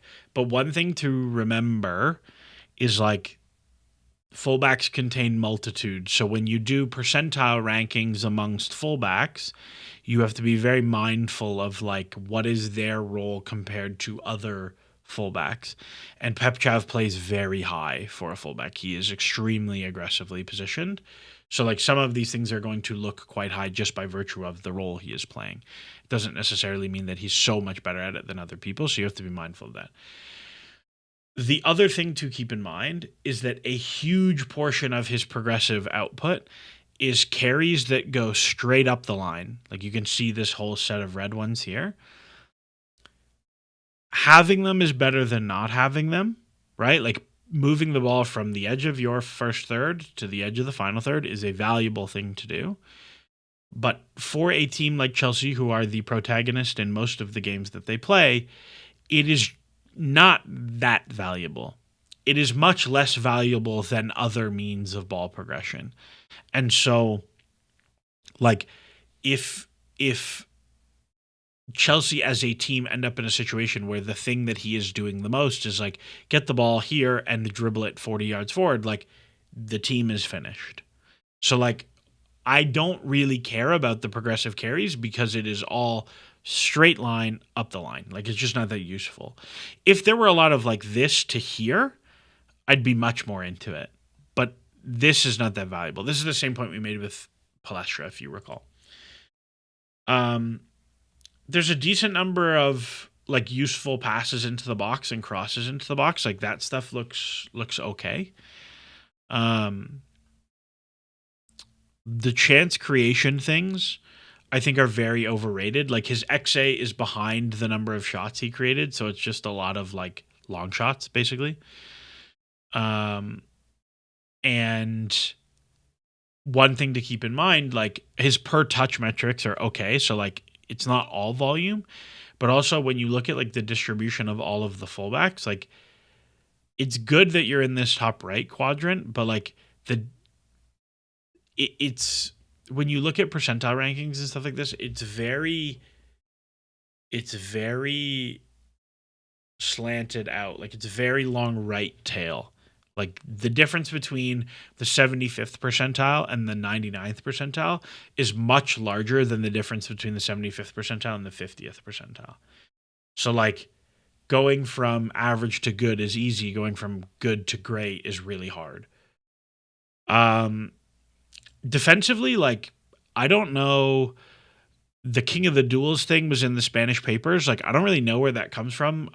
Maybe they have a different data source or something. I don't really see it. Like, there's not a huge number of duels here. There's not a huge number of second balls. Like somebody said earlier in chat, I think he wins a lot of second balls. Like his recovery numbers are high, but not that high. Rayo play a pretty up and down, like they play very similar to how Iraola played because it's basically the same team. Like they're super dually. Like I just don't think being 70th percentile duels or whatever or recoveries for that style is that high. And again, I think we've said this on stream before, like recoveries are a team stat more than a player stat, with the exception of people who are like 99.9999 or 11111. So maybe. And again, like a lot of these actions aren't high. Like it's not one of the things that I'm quite concerned about is like the way Chelsea have defended historically, and this is much less true under Alonso, is there is a lot of fullback goes from here to jump and press people. He does not do that. Like, this is not a thing he does. And he's not like super athletically talented. So I'm like, I don't know. Shem says, can you quantify right place, right time? You can if the players do it consistently, but the problem, right, is if you plot, if we both agree that like the ability to pick up second balls is a skill, you should be able to plot recoveries, the correlation from one season to the next of recoveries.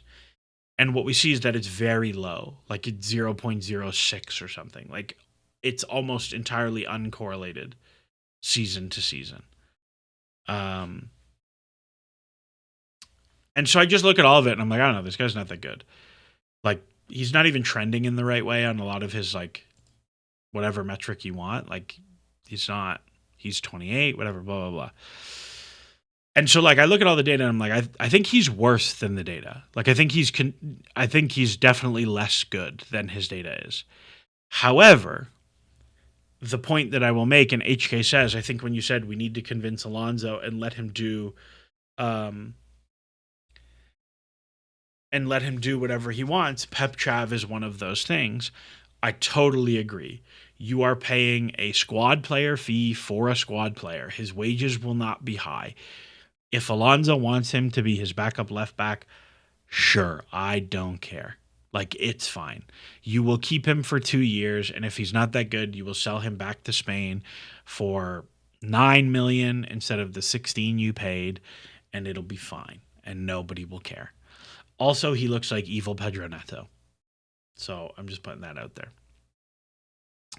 So yeah, I mean, like, my take on it is I don't think he's good, and I don't think it'll matter. I just, like, it's not a deal I would do, but like if it makes Alonso happy, sure, whatever, I don't care. Oh my God, Manor Solomon to West Ham. Wow. Huge deal.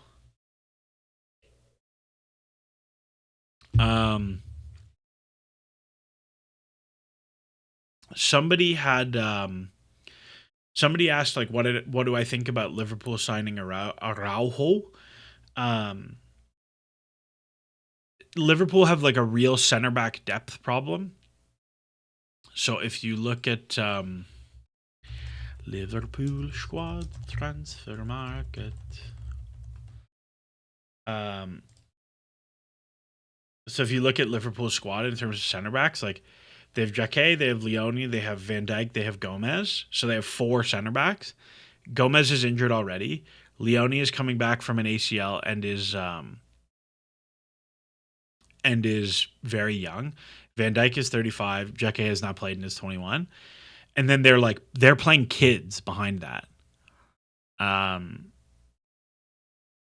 So where did Konate end up going? Yeah, Madrid, right? Yeah. So they kind of need a center back. And I also get them looking at the market and being like, well, unless we could get a really top guy, like, let's just get a squad player filler. And like, it's a cheap loan deal from Barcelona. He's not bad. Like, it'll be fine. I think it's a good deal.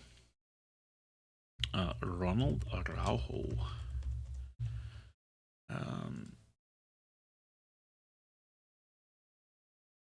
So I don't know. I think it's a fine deal. Vuskovic would have been great for Liverpool instead of Araujo, methinks. I don't agree because Vuskovic has the turning circle of that tanker that got stuck in the Suez Canal. And I think that he would not have been able to play Iraola ball. To me, the one actually, if I'm looking at Liverpool and I wanted like a really good value deal, I would have gone and got Badiashile. Gets you like a lefty. He doesn't have to play every game. He can be a backup behind to do that. So if you wanted to go get one of ours. So we'll see. I really like this deal, Diamande de Forest. I think that's a great value deal. I also really like. I think Kouliarakis is going to Roma for 15 million. Pano, as our resident Greek ball correspondent, can you confirm whether Konstantinos Kouliarakis has joined Roma for me, please? And then I can't remember who is the other center back who is joining Forest, because I remember talking about Nottingham Forest transfers. It was Diomande, it was Kouliarakis, and who was the other one? I can't remember. I can't remember who the other center back was. Kouliarakis. Kouliarakis is at Roma now. Yeah, this one. And it was like a super cheap deal. It was like 15 million because they went down. And I really liked it. Who is the other one? I think I posted it on Blue Sky like a long time ago.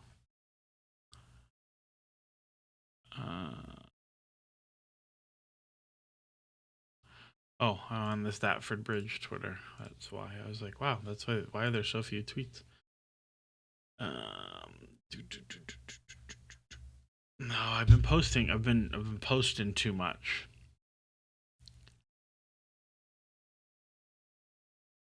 What did I say?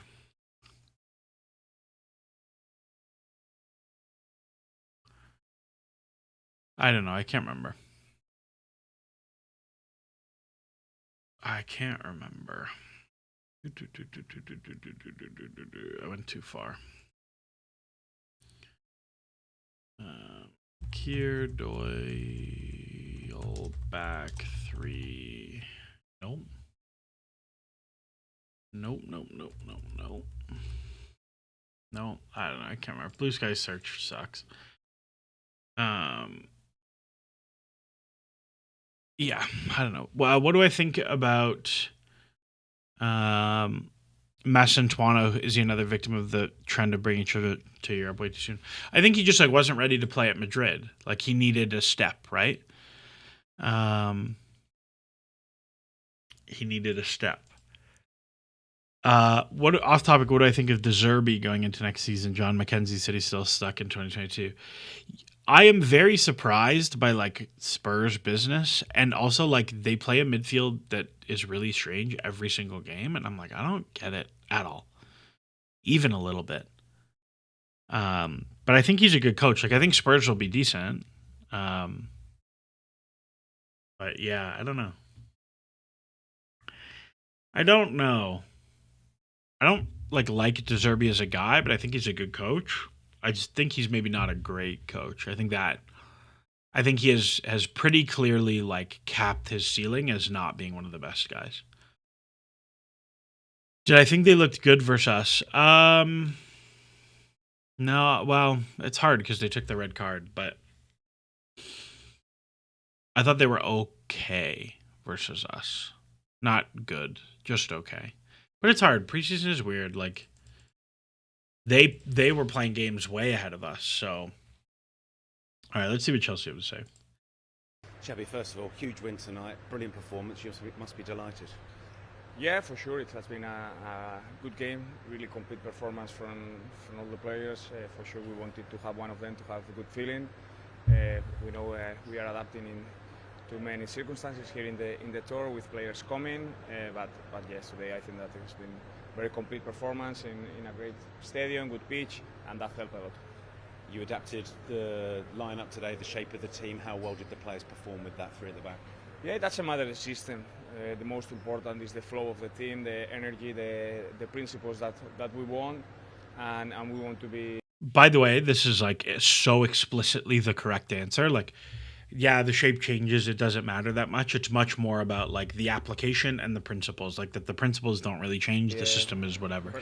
Objectively, the correct response. So I think that today worked really well, but we will keep developing ideas, and for sure now it will be good. Xabi. That's quite fun. Roma have added Jamie Gittins to their list of attacking targets. That's fun.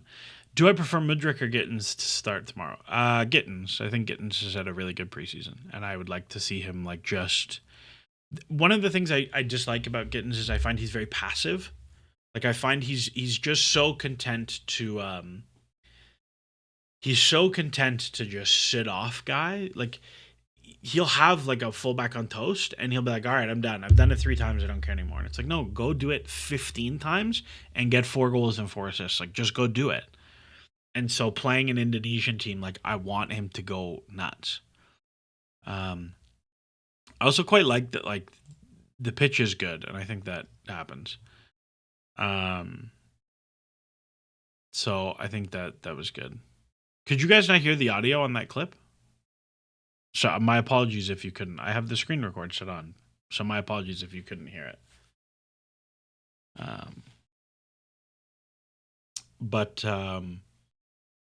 Yeah, I'm pretty happy with that.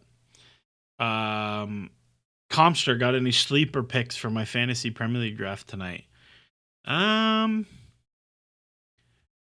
me go look at. I haven't played FPL in a few years because I just can't be bothered to set my lineup. Let me see, I don't even know if I have my. Sure.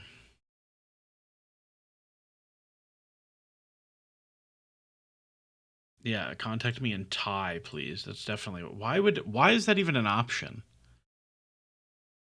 All right, let's have a look. Let's have a look at the FPL squad selector and see what we got in here. Who seems like value to me?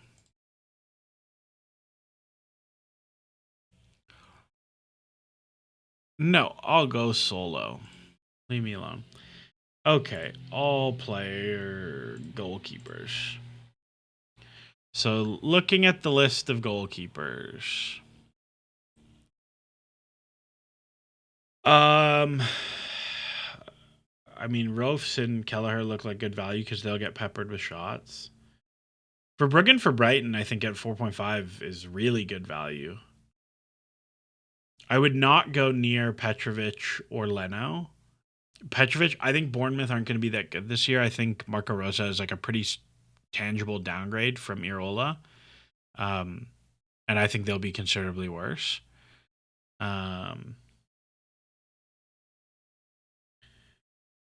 Sort by price, sure.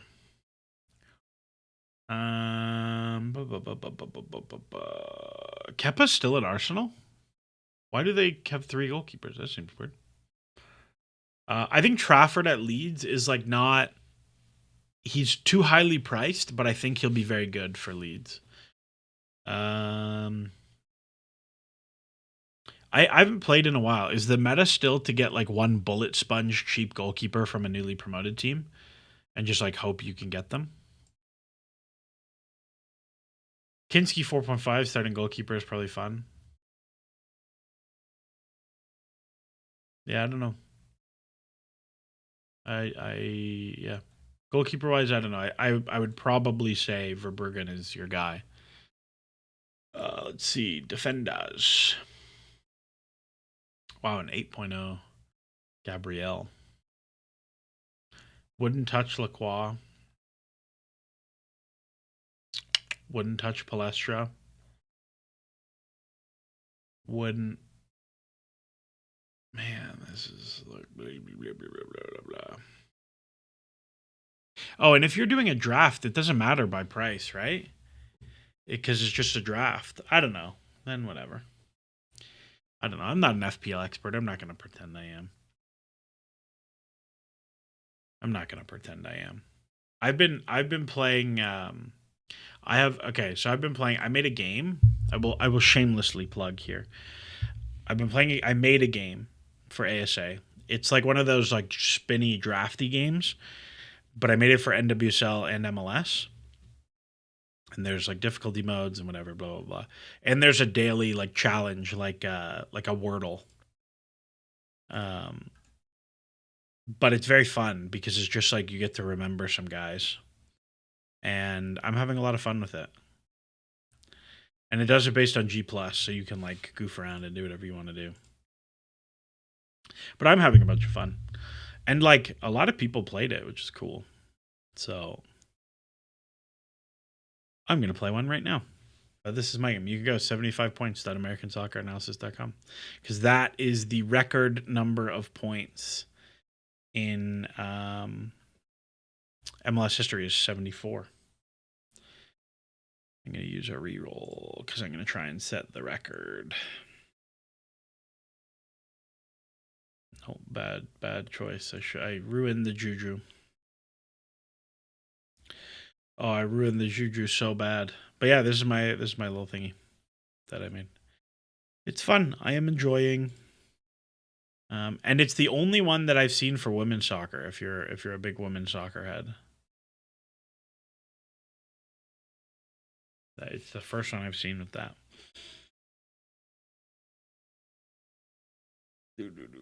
Marcelo Sarvas.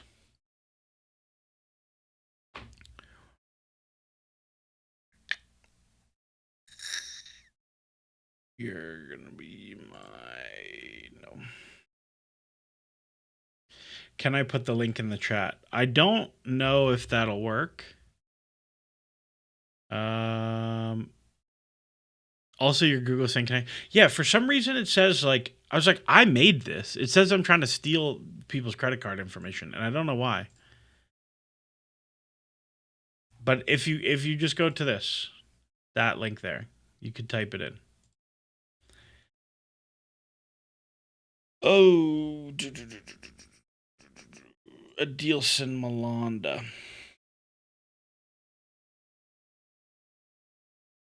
I ruined this draft so bad already. I had so many good goalkeepers and I wrecked it.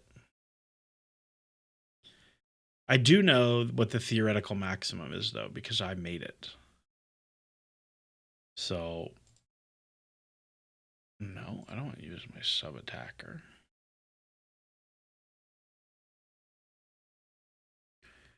I don't know. Anyways, whatever. This is my game. Go play it. It's fun. It's fun. I also I set it up so that every game someone plays gets logged. So at the end, in like a month, I'm gonna like write a thing about like what players people picked and like blah blah blah blah blah blah blah. Chen Yuzhang says, tell us what you think of Derry, Watson, Walsh, Nico Jazuli, and co. Who do you rate the most and who's potentially going to stay at Chelsea in the future? Yeah, it's probably worth spending some time talking about the academy kids who have played throughout preseason and what I've enjoyed about them, what I think about them. Batter Up says that's the data they think you're stealing. See, but it was there before I set that up, so I don't know. Maybe. So, in terms of, let me go to the Spurs game because everybody was still there for that game. So, kids that I'm like about it. I really like Emanalo. I think Emanalo is a really, really fun player. He's a stupid good passer. He is really smart. People with the U.S. youth setup love him. They really want him to declare for the U.S. He is a quite subpar athlete, and I think that's going to be a problem for him. And I think it's going to be hard for him to be like a top pro because of the athleticism, but I think he will have a good career because he's smart and can move. The player comp that I've been using for him is like Daley Blind, where like lefty, good passer, really smart, somewhat athletically limited, but because he's smart, he can get away with a lot. That's what I think of Emanalo. Do I think he'll be like a starter for Chelsea? No. Do I think he could like knock around as a squad player for 2 or 3 years? Yes, totally. Do I think his level will ultimately be below that? Yes. Um, Subaloy. Subaloy is a player that I also really like. Every time I watched him in the U18s, I was like, oh, this kid's for real. Um, I think longer term, he is not. He played like right back all the preseason, which I think probably did him a disservice for people watching him. He's been a center back in youth play. Um, he's one who is like probably further away from ready. Like he's someone who I would expect like their first loan deal won't be until 20. But I like him. I really like him as a guy. Like he's again quite smart. Ooh, excuse me. He's quite smart. He can pass a little bit. Like one of the things that's very clear when you watch all the Cobham players, and I hope really came across when people watch them play against Western Sydney and against Tottenham, is like all these guys can play, and they're all quite smart, and they kind of get how football works, which is like a very vague, like nothing thing to say, but like they're all very good at like yeah, like just pass and move and fill in the space and rotate and like the things you're supposed to do in possession all work. Um, I am probably a little bit lower on Kavuma McQueen than others. I think a huge amount of the thing he does is like murder the ball with his left foot. Like th- there's a real everybody really wants to compare him to Hudson Odoi, right? And I totally get why. Like they're both very talented wingers. They score a lot of goals in the academy. Blah blah blah blah. Um, I think Kavuma McQueen is like not close to Hudson Odoi as a prospect. Like there's a big gap between those two.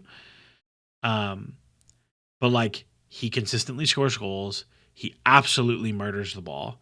He's a better passer than you think because of um he has so much shooting gravity that like he can actually play slips and stuff. Like the assist for the Satpayev goal against Western Sydney is like, yeah, he receives inside on his left foot, boom, slip pass, and you're like, oh, all right, cool, that's juice I didn't expect you to have. Um, he is going to Portsmouth on loan. I personally think that is not a great choice of loan for where he is right now. I think he will struggle with the championship physically, but he is young enough that a bad loan move where like yeah he goes he's like holy shit men are men, it could be an okay, like it's an okay outcome, it's not the worst thing in the world. So I don't hate it, but I don't like it either.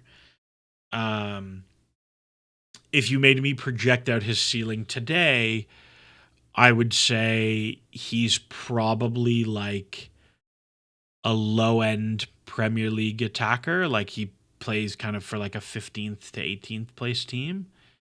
Um, kind of guy. Like that's probably where I'd put him at. Um, just because again, I think he like lacks a little bit of athleticism, and it's a lot of like just smashing the ball. But we'll see. I could be very wrong on that. Like I think the error bars on that prediction are quite high given his age. Um, Watson, I think, looked really good. Really, really, really good. Um, Shaw says Harry Wilson type for Kavuma McQueen. Like Harry Wilson type, but like scale him more wide forwardy than like 10 winger tweener. Like, I'm trying to think of a good comp. Like Andros Townsend is the player that comes to mind, right? Like lefty, scored a bunch of bangers, but like ultimately wasn't that effective. Um, Andros Townsend, I think maybe is a comp. If I want to like force myself to do like the cross racial comparisons, which I think is good, like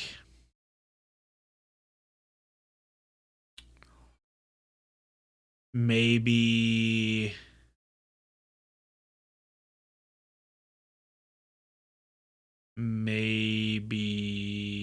I'm trying to think of like white wingers right now and having a really hard time. Um hmm, I don't know, not like I'm trying to think of somebody more recent. I don't know. I'm stuck on Andros Townsend right now, so I can't go another. But Harry Wilson is a shout, just more wide forwardy than that. First price Podolski. No, because Podolski's like better than what I would predict for him. But yeah.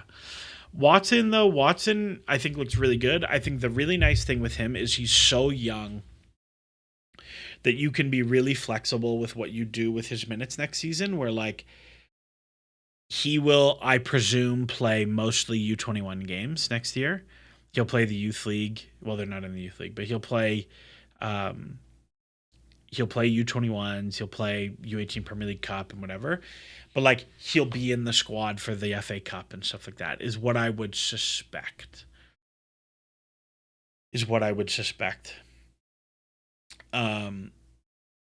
I think given his physical size at his age, it makes it much easier for him to get a look in for first team minutes now because he can hang physically.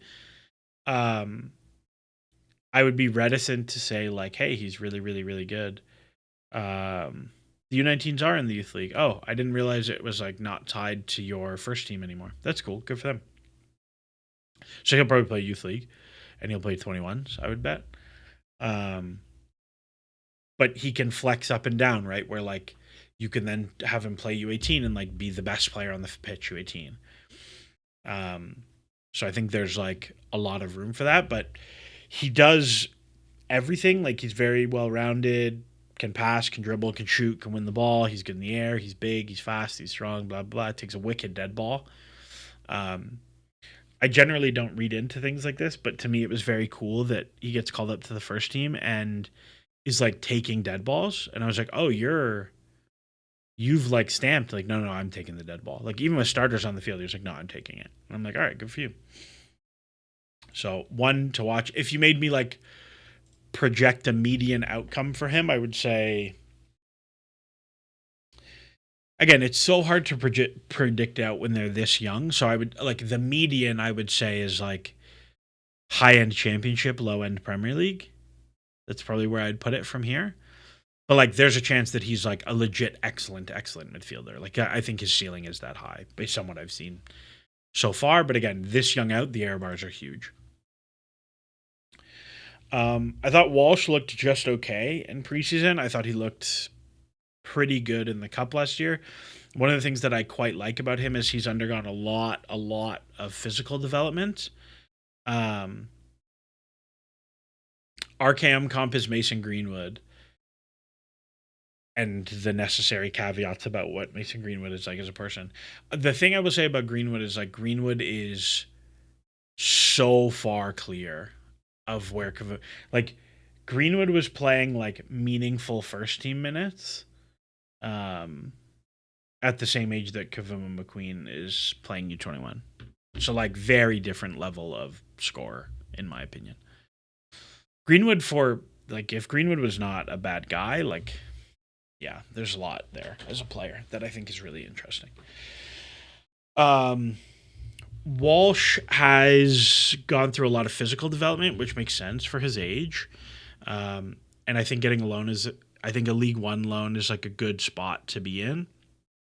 I think myself and others were probably a little bit surprised how uninvolved he was last year, but I think one of the things to be really mindful of, particularly with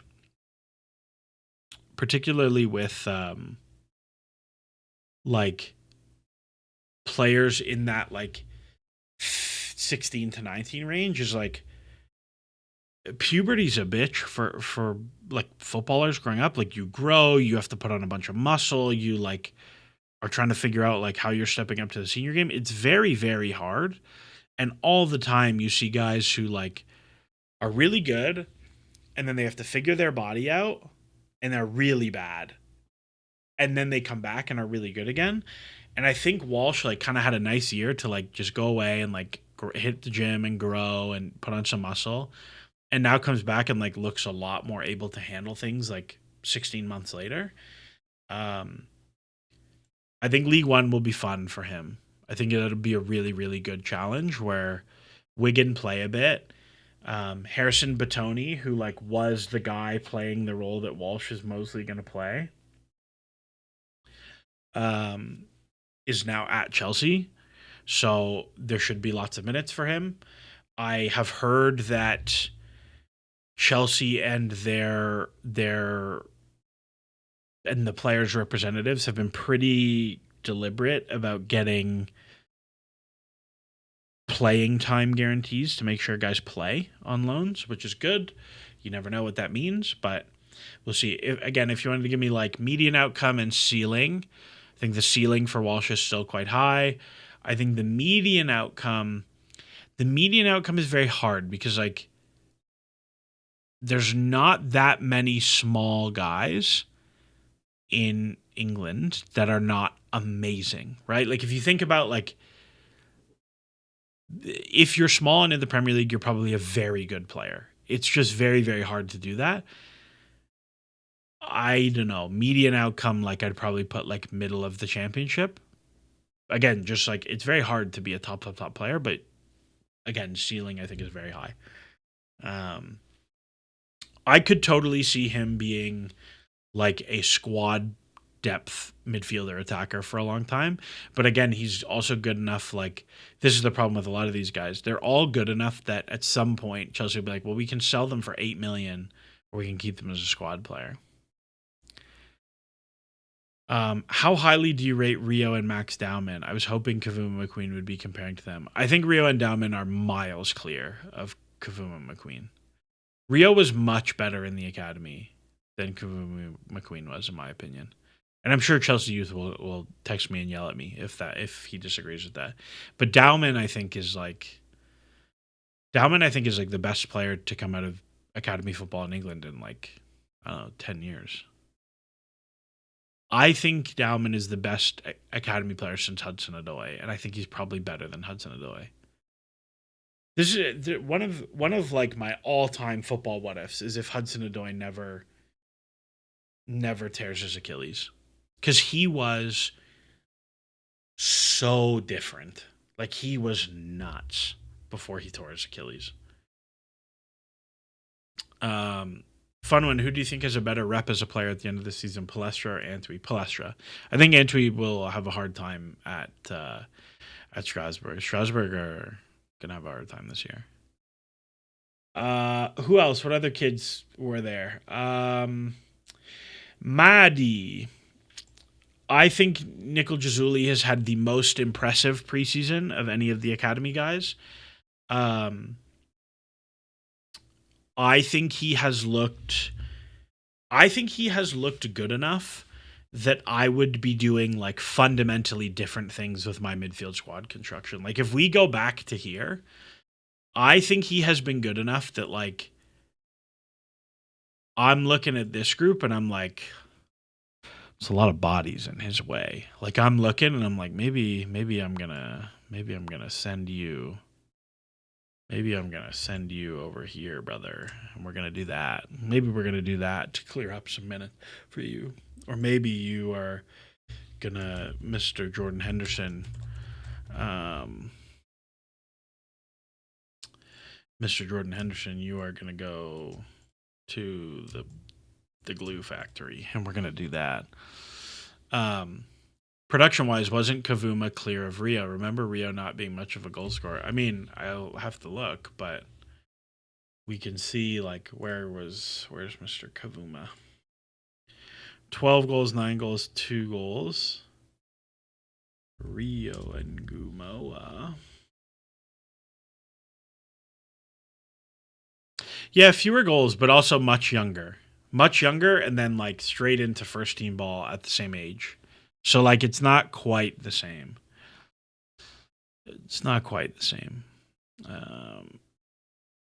But also, like, less of a scorer, right? Like, very different as a player. But I don't know. I guess he's a year older.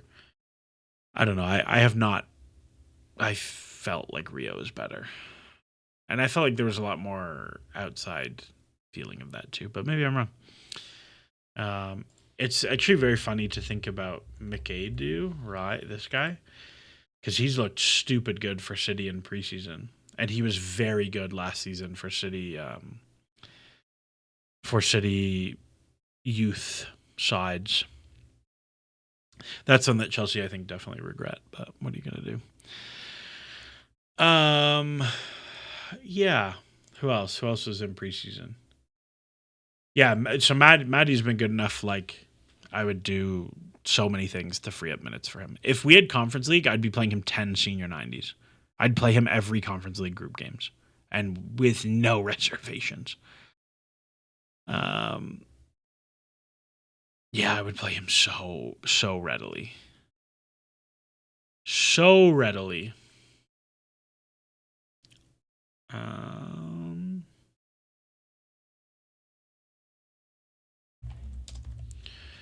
Rio.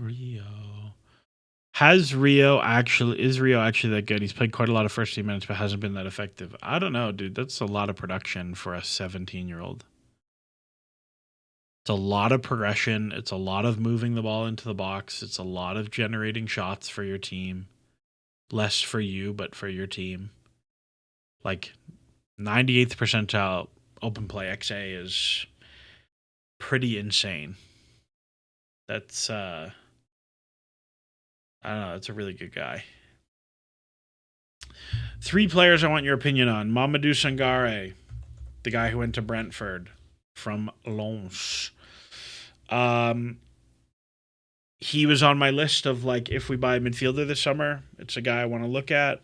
He profiles very similarly to a player who probably won't be in this data set because he hasn't played that much the last couple seasons.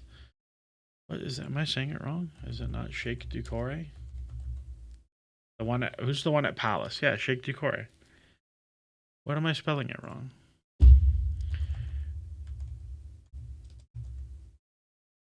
I don't know. I'm typing something wrong. Doucouré. Yeah, here we go. He strikes me as quite similar to Sheikh Doucouré, who moved to Palace from Lens as well. Similar profile of, like, solid passer, kind of does everything: pass, win the ball. Not so much score goals, but pass and win the ball. Actually, this might be a fun tool. Who do I want here? What do we say? Sangare Mamadou. Sangare, much more final product and shooting. Similar progression, similar dribbling. Active defending, kind of mixed bag between the two. But yeah, Doucouré I thought was a player I really liked when he left Palace, and his numbers declined kind of like 30%-ish. He's like a really nice example of how much the progression metrics can get dinged when you go France to England, particularly on the passing side. So I like Sangare. I think the fee is pretty rich for Brentford, but I think he's good and should be useful to them right away. Who is the other guy? What were the other names that were in there? Carlos Espy. I am unfamiliar with Carlos Espy. It's a lot of goals. It's a decent number of XG. It's a lot of shots. Not that many minutes, but like, and nothing but shots. Yeah, I mean, it depending on the fee, like, this is the kind of profile you'd gamble on. Not for Chelsea, but it's like a fun one to, like, keep an eye on. And then what was the other one? Kevin Denois. Yeah, like, nice all rounder profile. One of the things that I feel very strongly about is, like, if I was a technical director or whatever, a sporting director, like, I feel like every season I would just buy one of these random, like, all-rounder French center midfielders who just, like, they do a bit of everything, like a little bit of ball winning, a little bit of passing, a little bit of shooting, a little bit of everything, and I'd just buy one every season for like 20 million and, like, hope they turn good and they're a 60 million player, and, like, if they're not, just sell them for like 15 shortly after, and I just buy one every year. Because, like, they'll turn into something. And if they don't, they're useful to somebody. SB joined Real Madrid for $25 million. That's sure, I guess. I mean, if you're Madrid, why not? Does Strasbourg Andre look like any of these guys? Strasbourg Andre looks better than most of these guys. Like, a lot of goal involvement, a lot of ball winning. Like, he looks like a very good version of this. Yeah, Strasbourg Andre was nutty. That guy was really good. Really, really, really good. But, like, that kind of guy. So I enjoyed that. Would I look more for all-rounders or a guy with at least one elite skill? My opinion is that for midfielders specifically, having guys who can do a bit of everything is really, really important. But you need one guy, at least, who is an extreme skill set to fill in around. Like, if I was building a team, let's say we play a 4-3-3, I'm going to carry 5 midfielders. My 5 midfielders would be one super extreme ball winner, like 90th percentile ball winner, maybe 50th percentile passer, and like 65th percentile everything else. And then I would have one guy who's the flip of that, who's like insane passer, but maybe the other things go away. And then the other 3 guys would be like 70th percentile at everything guys, like just well-rounded, like they're good players, they can do everything guys. Because then it's like you're always playing one of them, and like if one of the star guys goes down, like you can construct many different things around it. So like if you were like, hey, construct your ideal midfield for Caicedo Enzo, it's like Caicedo Enzo, and then it's like a bunch of like Onanas and Hendersons and like those guys, but like the peak version of them. I think, and Naby Keitas and like Kovacic's and like just guys who are like athletically talented, and a Conte, a Cesc, and 4 Kovacic's. Yeah, like that's a great, sure. Or like a Conte, a Jorginho, and 4 whatever. Like, yeah, like that's fine. How does Barco look? Barco is a stat darling. Like, oh, this is this season. He was, yeah. This season was like just okay. Next season though, yeah, boy. Look at all that. Look at all that, the passing and the creation. He looks really, Barco's stat darling last season. Yeah, so we'll see. What Premier League team do I think is being slept on? Who is going to outperform? Somebody sent me Premier League points handicap.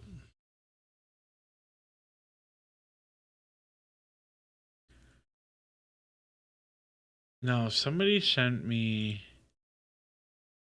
Yeah, so the way this table works is you say the title winner is 0, and then you handicap everyone off of that. So like it's basically your point total plus the number who has the highest. So if I go through and I look at all these, like I think Leeds are probably good value, because I think they'll probably put up like 50 points. I haven't done my model for this year yet. I've been very busy. I think Brighton are probably pretty good value. Like I think Brighton might be really good this year. I think other than that, like this is pretty damn good. Like if you say like Arsenal are 85 points, that means they're 28, right? Or they're 33, sorry. So like, yeah, I mean that's probably high. Like I would take the under on on them being more than 52 off the title for sure. Yeah, I'd probably say Leeds. I like a lot. Brighton, I like a lot. Forest are like sneakily setting themselves up to be something interesting. Um, Palace, I don't know. I don't know how I feel about Palace. Would I keep Josh if we sell Gusto and Toast and keep Lacroix, Fafana, Cole, Josh as center back options plus Josh covers right back and James Lazard midfield? Uh, maybe, maybe. My thing with Josh is like he just has to play 2,500 minutes. I don't really care how he gets there. He just has to play 2,500, and I don't think he's going to. United finished second. I think this likes United too much. I think their squad is like not super deep, and having Champions League is going to be quite hard. Chelsea is going to outperform. If Chelsea are within 10 points of the title, I will be so happy. But maybe. You never know. You never know. It's quite funny how like locked in all of these are. Like very, very similar across the board. Like the front five. But I think Liverpool are another team I think are probably good value. I think Liverpool are legit.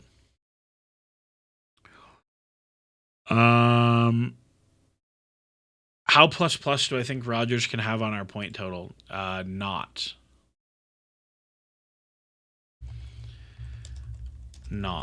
I think Rodgers will be fine, but I don't think he'll be good. Players I regret selling. I mean, I definitely regret Hall. Somebody says Hall wasn't a regret. I think everybody at the time was like, that's a regret.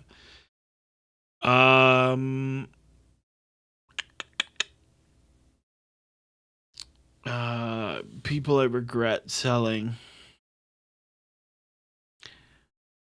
By the way, remember when I was like, I can't believe we got this much money for Omari Hutchinson, and people were like, you could have gotten so much more. It's like, I don't know. Guys, I regret selling.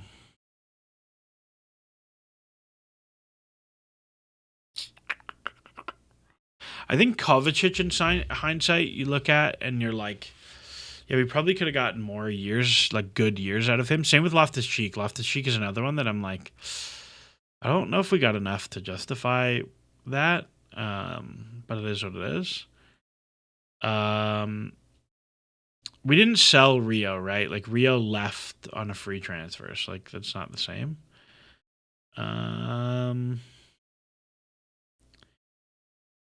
Yeah, probably. I really don't like the Andre sale, but it is what it is. Gehi, you probably want back. That's probably one you would like back in the grand scheme of things. But then we're just like, I don't know. I think at the time I didn't like Gehi, but it is what it is. Tammy has worked out that it was the right call to sell, but I don't think it was at the time. Like we've gotten quite fortunate that he didn't pan out.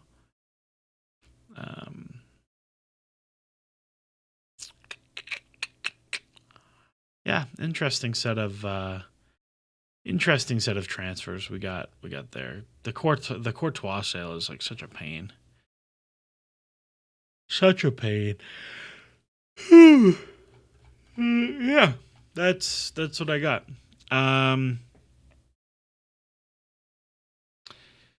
Yeah, Tammy got unlucky with injuries. Yeah, I would agree with that.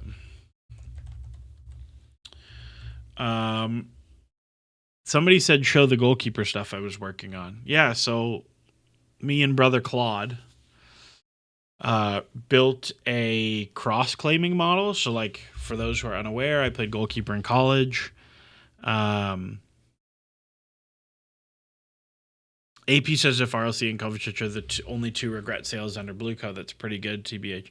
Yeah, there's not a lot of sales I regret. There's a lot of buys I regret, but there's not a lot of, like, guys who are good once they got here that I'm like, yeah, I wish we would have kept that guy. It's Hall. It's Hall. Loftus Cheek. Kovacic. Some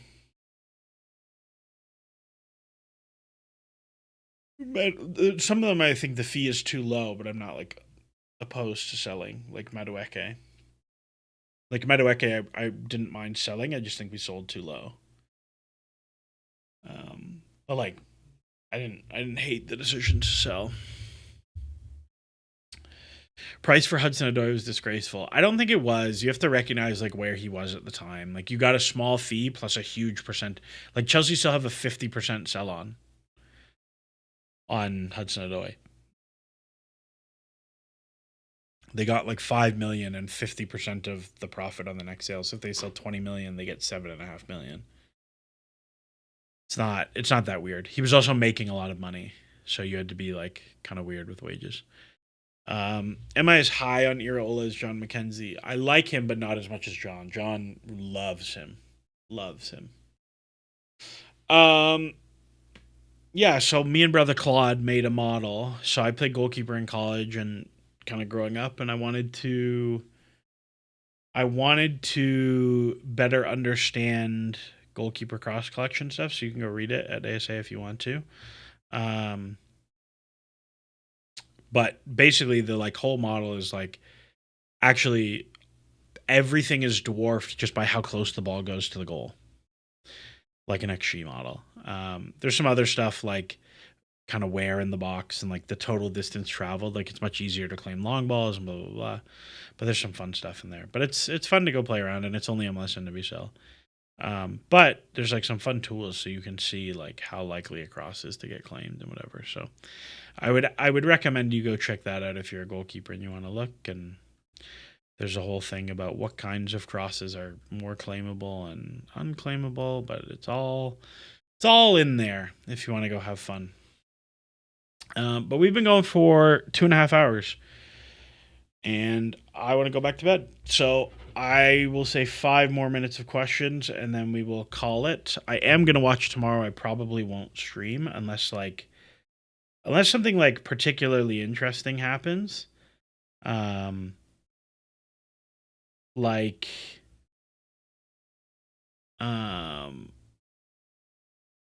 Unless something like really interesting happens, I probably won't stream. Don't you think you overemphasize data sometimes, and eye test still should play a role? I mean, I watch more games than like 95% of people. But so like sure, but like what I will say is like yes, I think it does and should play a role, but I also think like one, the eye test on Garnacho was good. Like most people who watched him were like, yes, he's good. I think like, yeah, I think most people thought he was good. The data was good and the tape was good.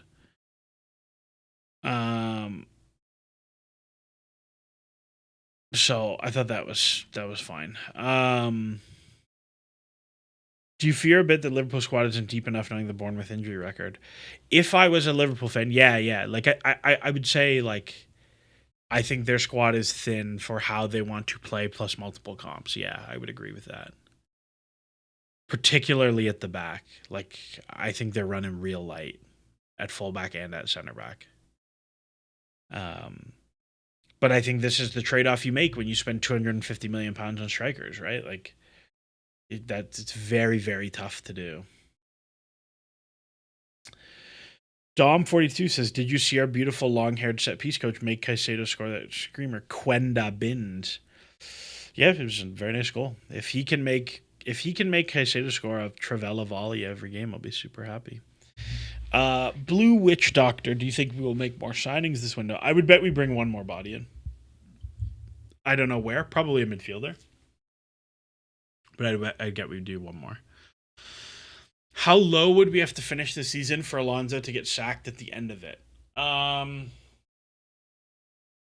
The lower you finish, the more it's about like what the experience was. Like if Chelsea comes 6th, but like there were a lot of injuries and like things were pretty harmonious, it'll be fine. But if Chelsea comes sixth and like he's a prick the whole season in the media, and they had everybody and everybody plays bad and the players hate him, like he'll go.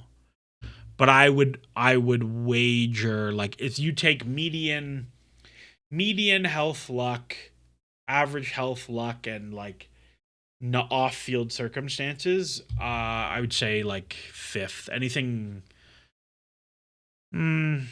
sixth. Anything lower than sixth, then he'll go. What's my issue with Scott? Is it the player or the fee? The fee. He's a fine player, but the fee is insane. Do I think Arsenal will slip off? Their main players don't have much rest, just like us last summer. Yeah, I would definitely handicap them down because of injuries and small off season. One thing, I thought the open play chances with Nico were amazing versus with Welbeck. Jackson must stay. Plus the Palmer Jackson link up. Yeah, I think the Jackson lovin' is very much there. Alonso was angry with Sanchez. I think he might be donezo. Would you start Mike over him? I didn't see Alonso getting mad at Sanchez. Feel free to direct me to that. I did not see that.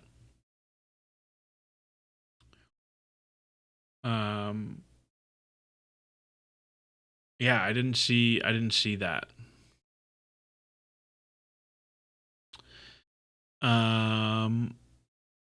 Sure. I would be. I don't think he's done so. I do think Penders will win the starting job, but not right away. Where do I think we finish? Fourth. Fourth on 71 points. Fourth and 71 points. What do we do with Penders now? Because Preseason is almost gone. He's still wasting here. They're going to fight for the number one job. I think that's what it's going to be. Do we need any more incomings? I would have bought 0 players this summer, so I think we definitely don't need any more incomings. But here we are. Welbeck in a game state where you aren't dominating a bad team isn't something I ever want to see again. Sure. Or like sub chasing a game.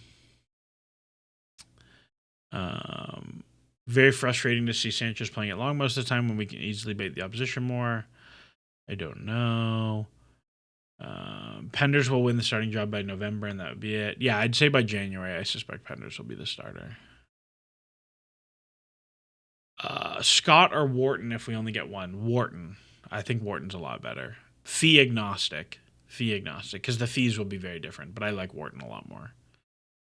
Plus, he's a lefty, and we don't have any lefty midfielders. Like, all the lefties are deeper or much further forward. And I think lefty midfielders are very helpful.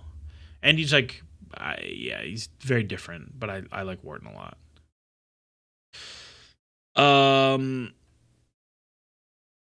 Random, but do you think Sports Interactive are cooked, or have you warmed up to FM26? I have not warmed up to FM26, but I don't think they're cooked. I think 27 will be a lot better. Gut feeling Enzo staying or leaving. He stays for sure. I'm pretty confident. Do we not need another pivot next to Caicedo? All options seem weak. I suspect James will play in midfield. And that will do a lot of that. Ruben, were you pleasantly surprised by Lavia today? Yes, I thought Lavia was quite good. Played 90. I thought he looked really good. I thought he defended pretty well. I think playing him in front of a 3 is like just so much easier for him that it makes a bunch of sense. What do you think of the balance of a Caicedo Enzo double pivot off the ball? I think if you're playing a 3 behind it, it's much more viable. Much, much, much more viable. And we're going to call it there. All right, my friends. We'll see how tomorrow's friendly goes. I suspect it will be a lot of kids. And we will go from there. But after that, we're talking Sociedad next weekend, and then we are back for the Premier League. I am excited. So we will see how she goes. Anyways, enjoy the rest of your weekend. If you're an MLS NWSL head, go play Road to 75. I'll probably add some new stuff. And if there's things you're like, hey, do it differently, let me know. But as always, enjoy the soccer. Bye-bye.